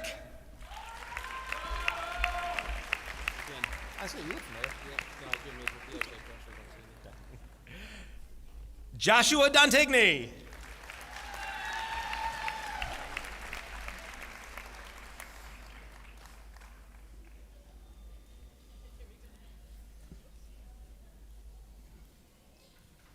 Students receiving associate's degrees in social work studies, liberal arts and sciences, and visual arts, please come to the stage.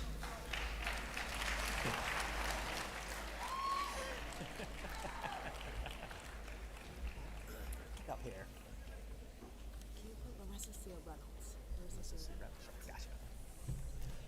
Larissa Sear Reynolds.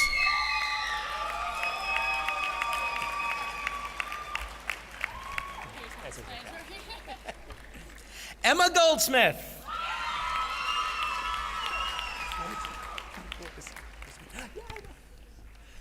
Joseph Sewell.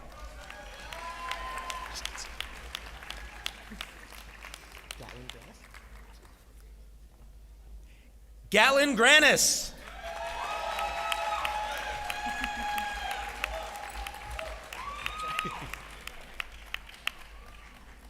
Joshua Neely.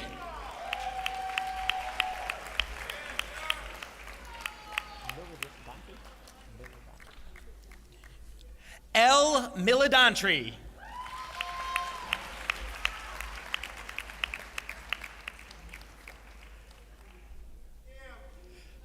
Luciano Prado.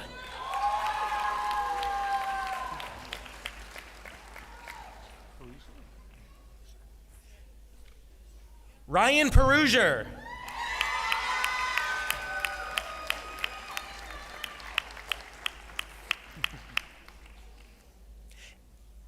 Asia Peruger.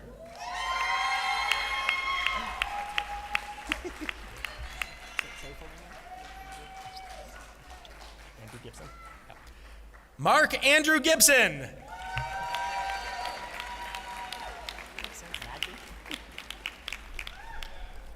Abigail Nagby.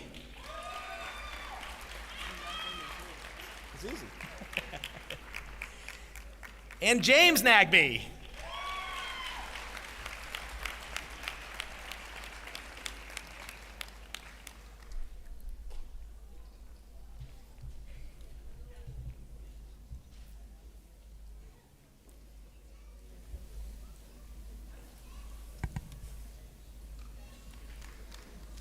Thank you, Professor Floridia.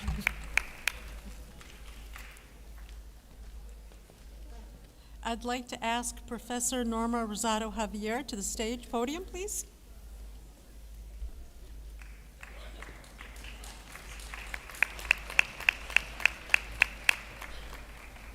Professor Norma Javier Rosier will be reading the Associate of Science degrees. So for students receiving degrees in accounting, biotechnology, and business administration, please come to the stage.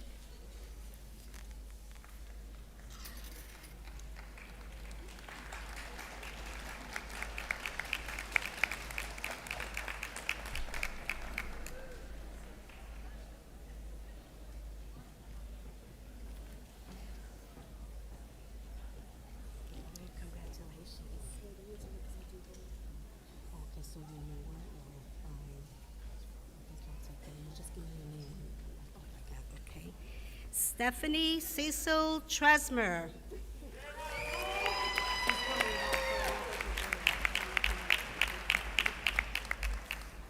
Julia Johnston.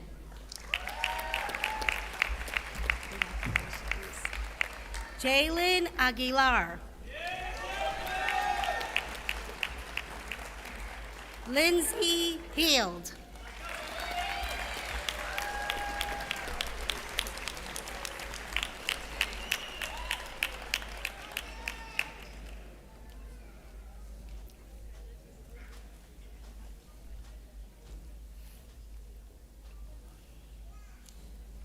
Students receiving degrees in business administration, entrepreneurship, business administration, finance, business administration, management, and business administration, marketing, please come to the stage.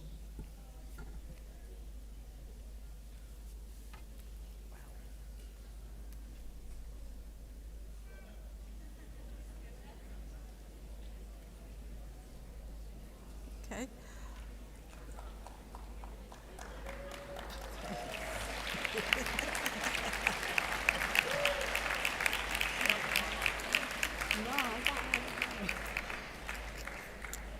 Okay, students receiving degrees in computer information systems networking, computer information systems programming, and criminal justice legal and law, please come to the stage.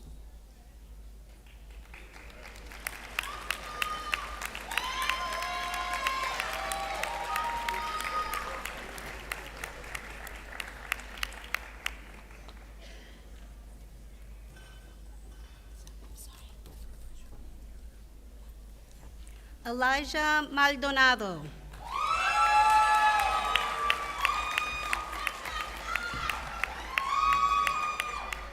Joshua Dozier.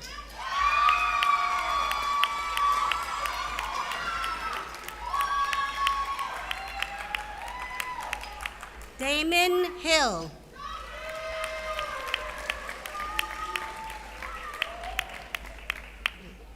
Ty Shai.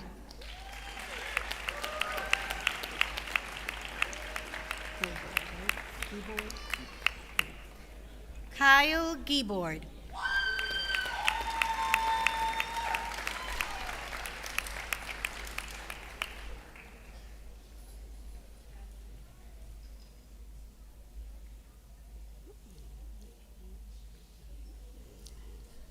Students receiving degrees in early childhood education and engineering science, please come to the stage.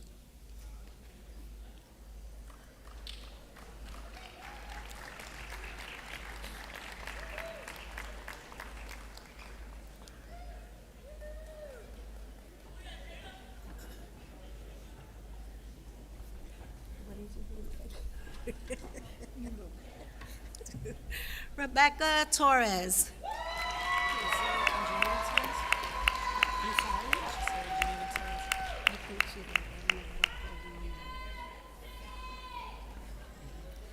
Can you pronounce that?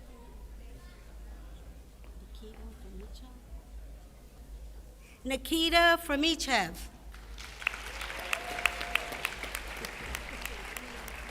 Jada Mullen.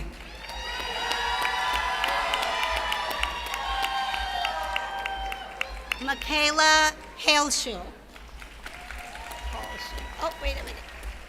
Sorry.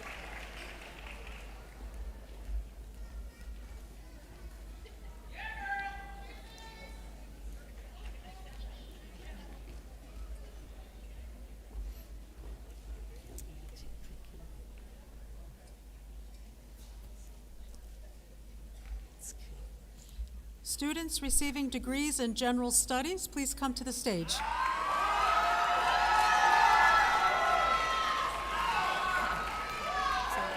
Call you first.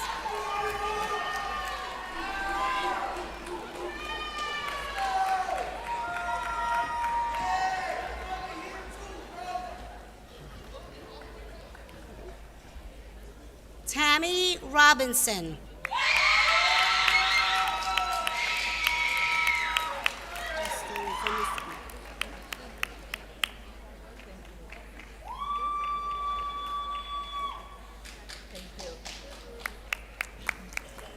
Justin Saniski.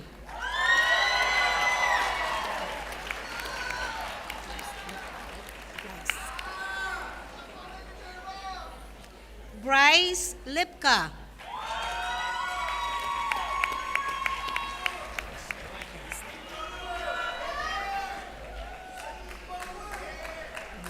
Ashley Hazlett.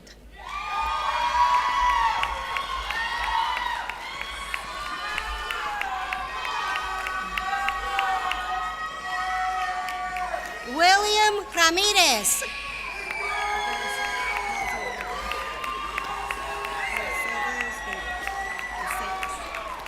Mercedes David.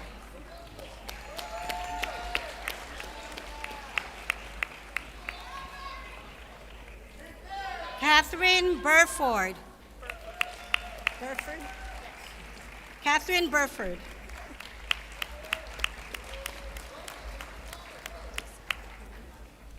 Jessica Herman.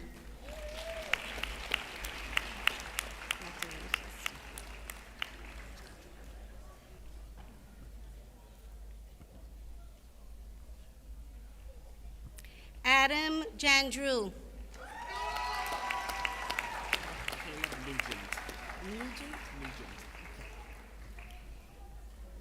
Caleb Nugent.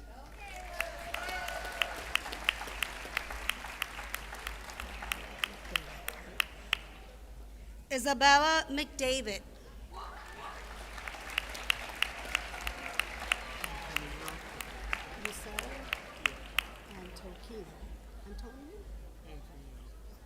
Antonino Ucello.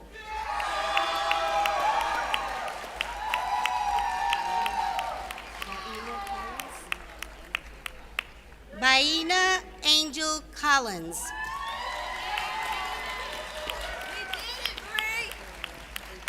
Okay. April Mercurio.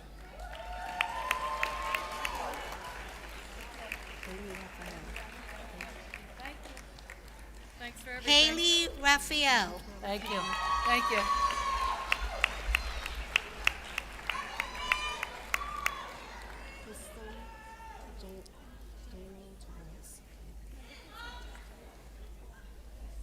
Not, okay.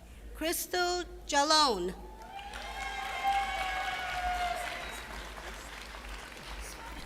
I don't know if I could. You're getting me in trouble. Okay.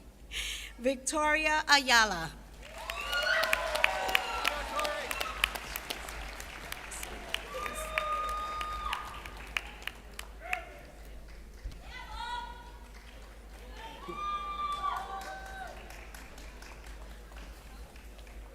Students receiving degrees in healthcare administration, health information technology, data management, and human services, please come to the stage.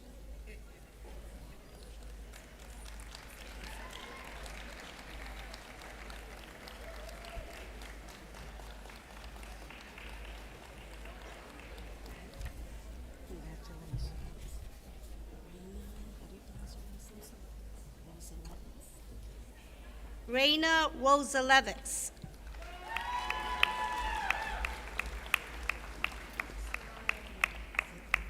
Soraya Hernandez.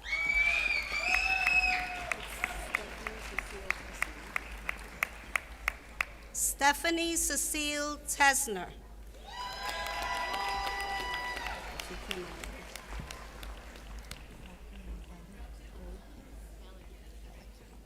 Rebecca Velicki.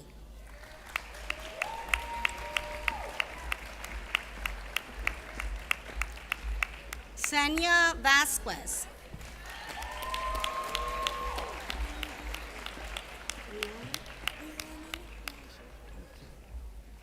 Rhiannon Trasher.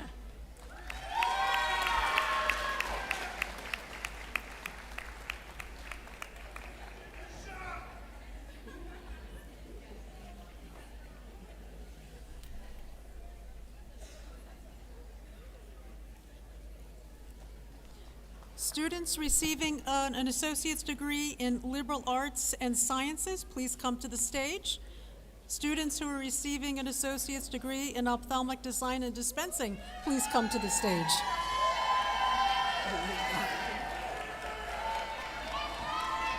They're okay.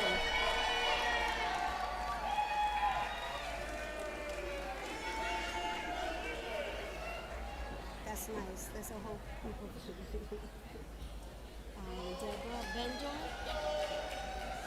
Deborah Bendor.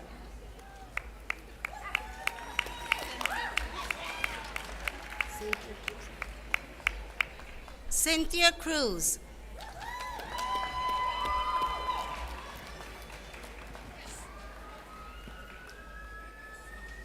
Sarah Perry.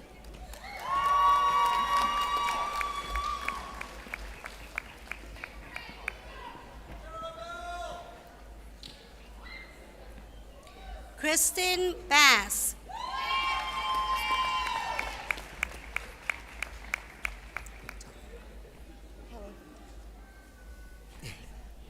Lindsay Phaeton.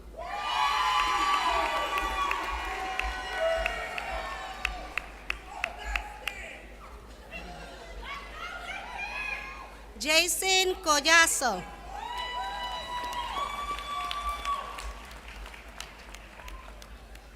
Lori DeGray.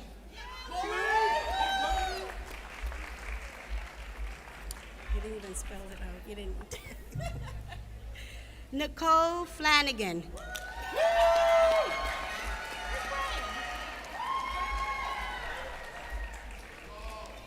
Kevin Ortega. Ravens? Robins. Correct. Donald Andrew Robbins.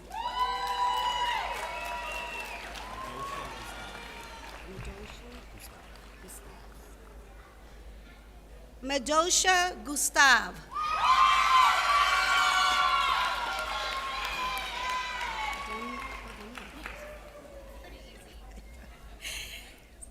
Danielle Burt.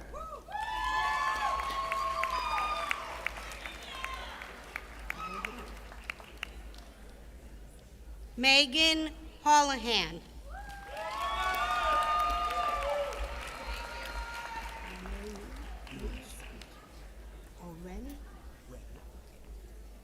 Ren Nunes.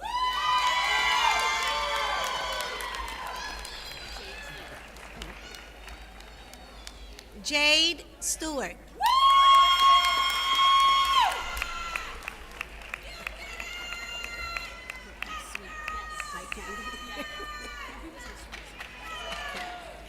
Courtney Sweet.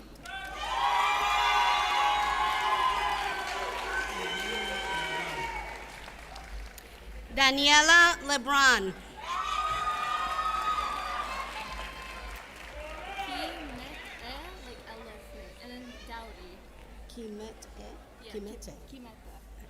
Kemete Dowdy.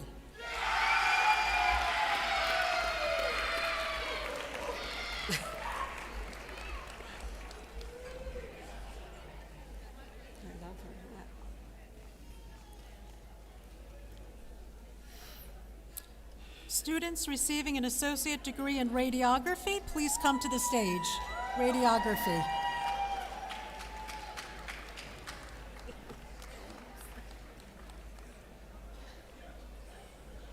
Students who are also receiving a degree in technology studies, computer engineering technology, and technology studies engineering technology, please come to the stage as well. Kayla Patterson.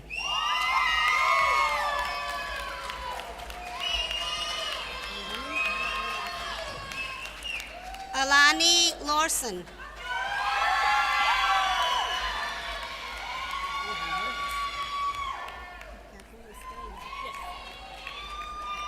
Catherine Estrella.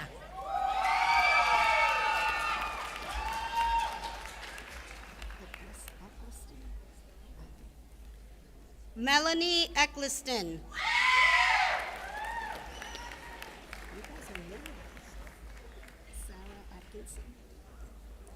Sarah Atkinson.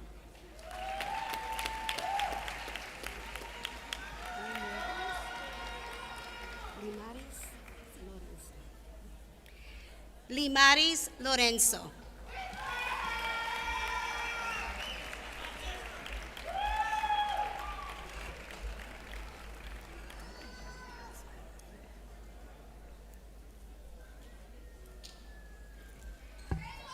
Our last.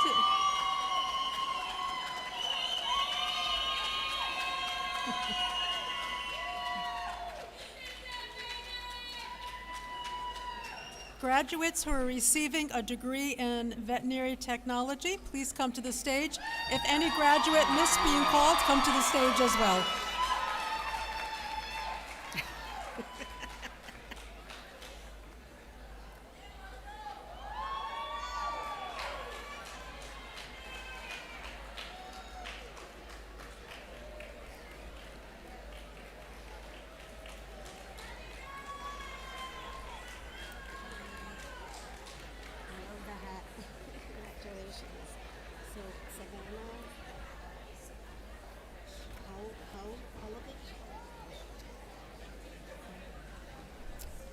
Savannah Hulovich.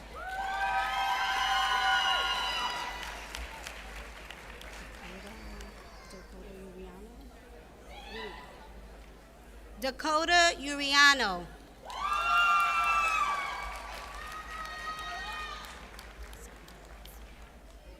Sarah Phillips.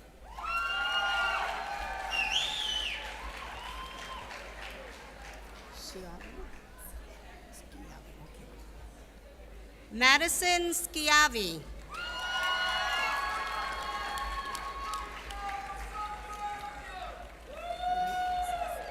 Haley Parsons.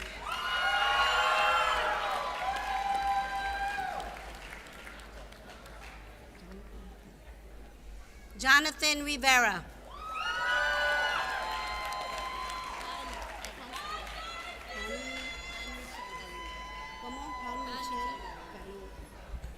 Han Michelle Galindo.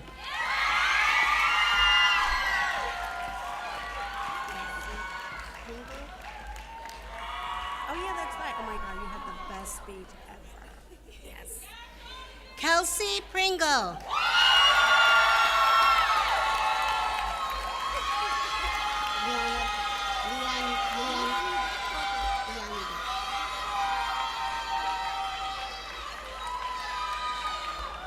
Lianivet Cotto.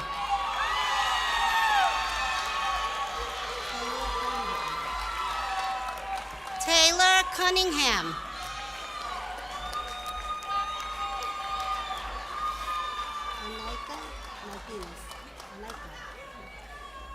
Anika Martinez.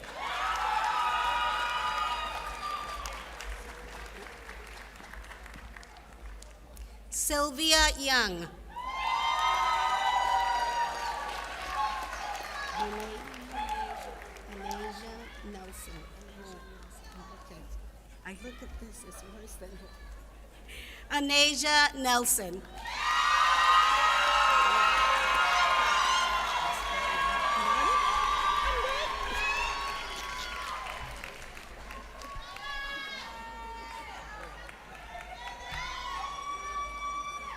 Thank you, Professor Javier.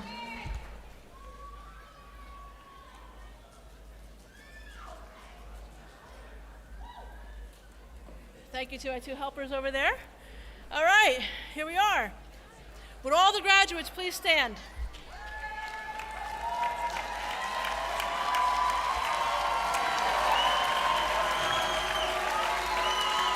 Okay, are we ready? Are you ready? Sounds like you might be ready. All right. By the virtue vested in me by the Board of Regents for Higher Education and the State of Connecticut, I hereby declare the Associate of Arts degrees, the Associates of Applied Science degrees, the Associate Science degrees, and certificates are all conferred. Graduates, please move your tassels from the right to the left. I now present you the class of 2025. You can be seated. Graduates, once again, join me in thanking our family, our friends, our faculty that we've all got here this evening. Good job. I leave you with a quote, one that I believe will resonate with all of us. The great Maya Angelou once said, "I've learned that people will forget what you said, people will forget what you did, but people will never forget how you made them feel." And it is my hope that tonight you feel accomplished, empowered, and strong. Your education is a lifelong asset and one that no one can ever take from you. You have learned to think critically, to act with purpose, and lead with compassion. As you step into the next chapter, meet it with courage and curiosity. I challenge you to put your learning to work in your communities, in your careers, and in your conversations. Use your voice, stay informed, vote your values, lead with integrity, and be kind. As alumni of CTState Middlesex, class of 2025, we look forward to watching your impact that you'll make. You are now ready. Your moment is now. Everyone, please stay in your seats until our Grand Marshal leads us all out, the dignitaries, faculty, and staff. Graduates, after the faculty and staff, the student marshals will all help you out. The 2025 commencement exercises of CTState Community College are hereby adjourned.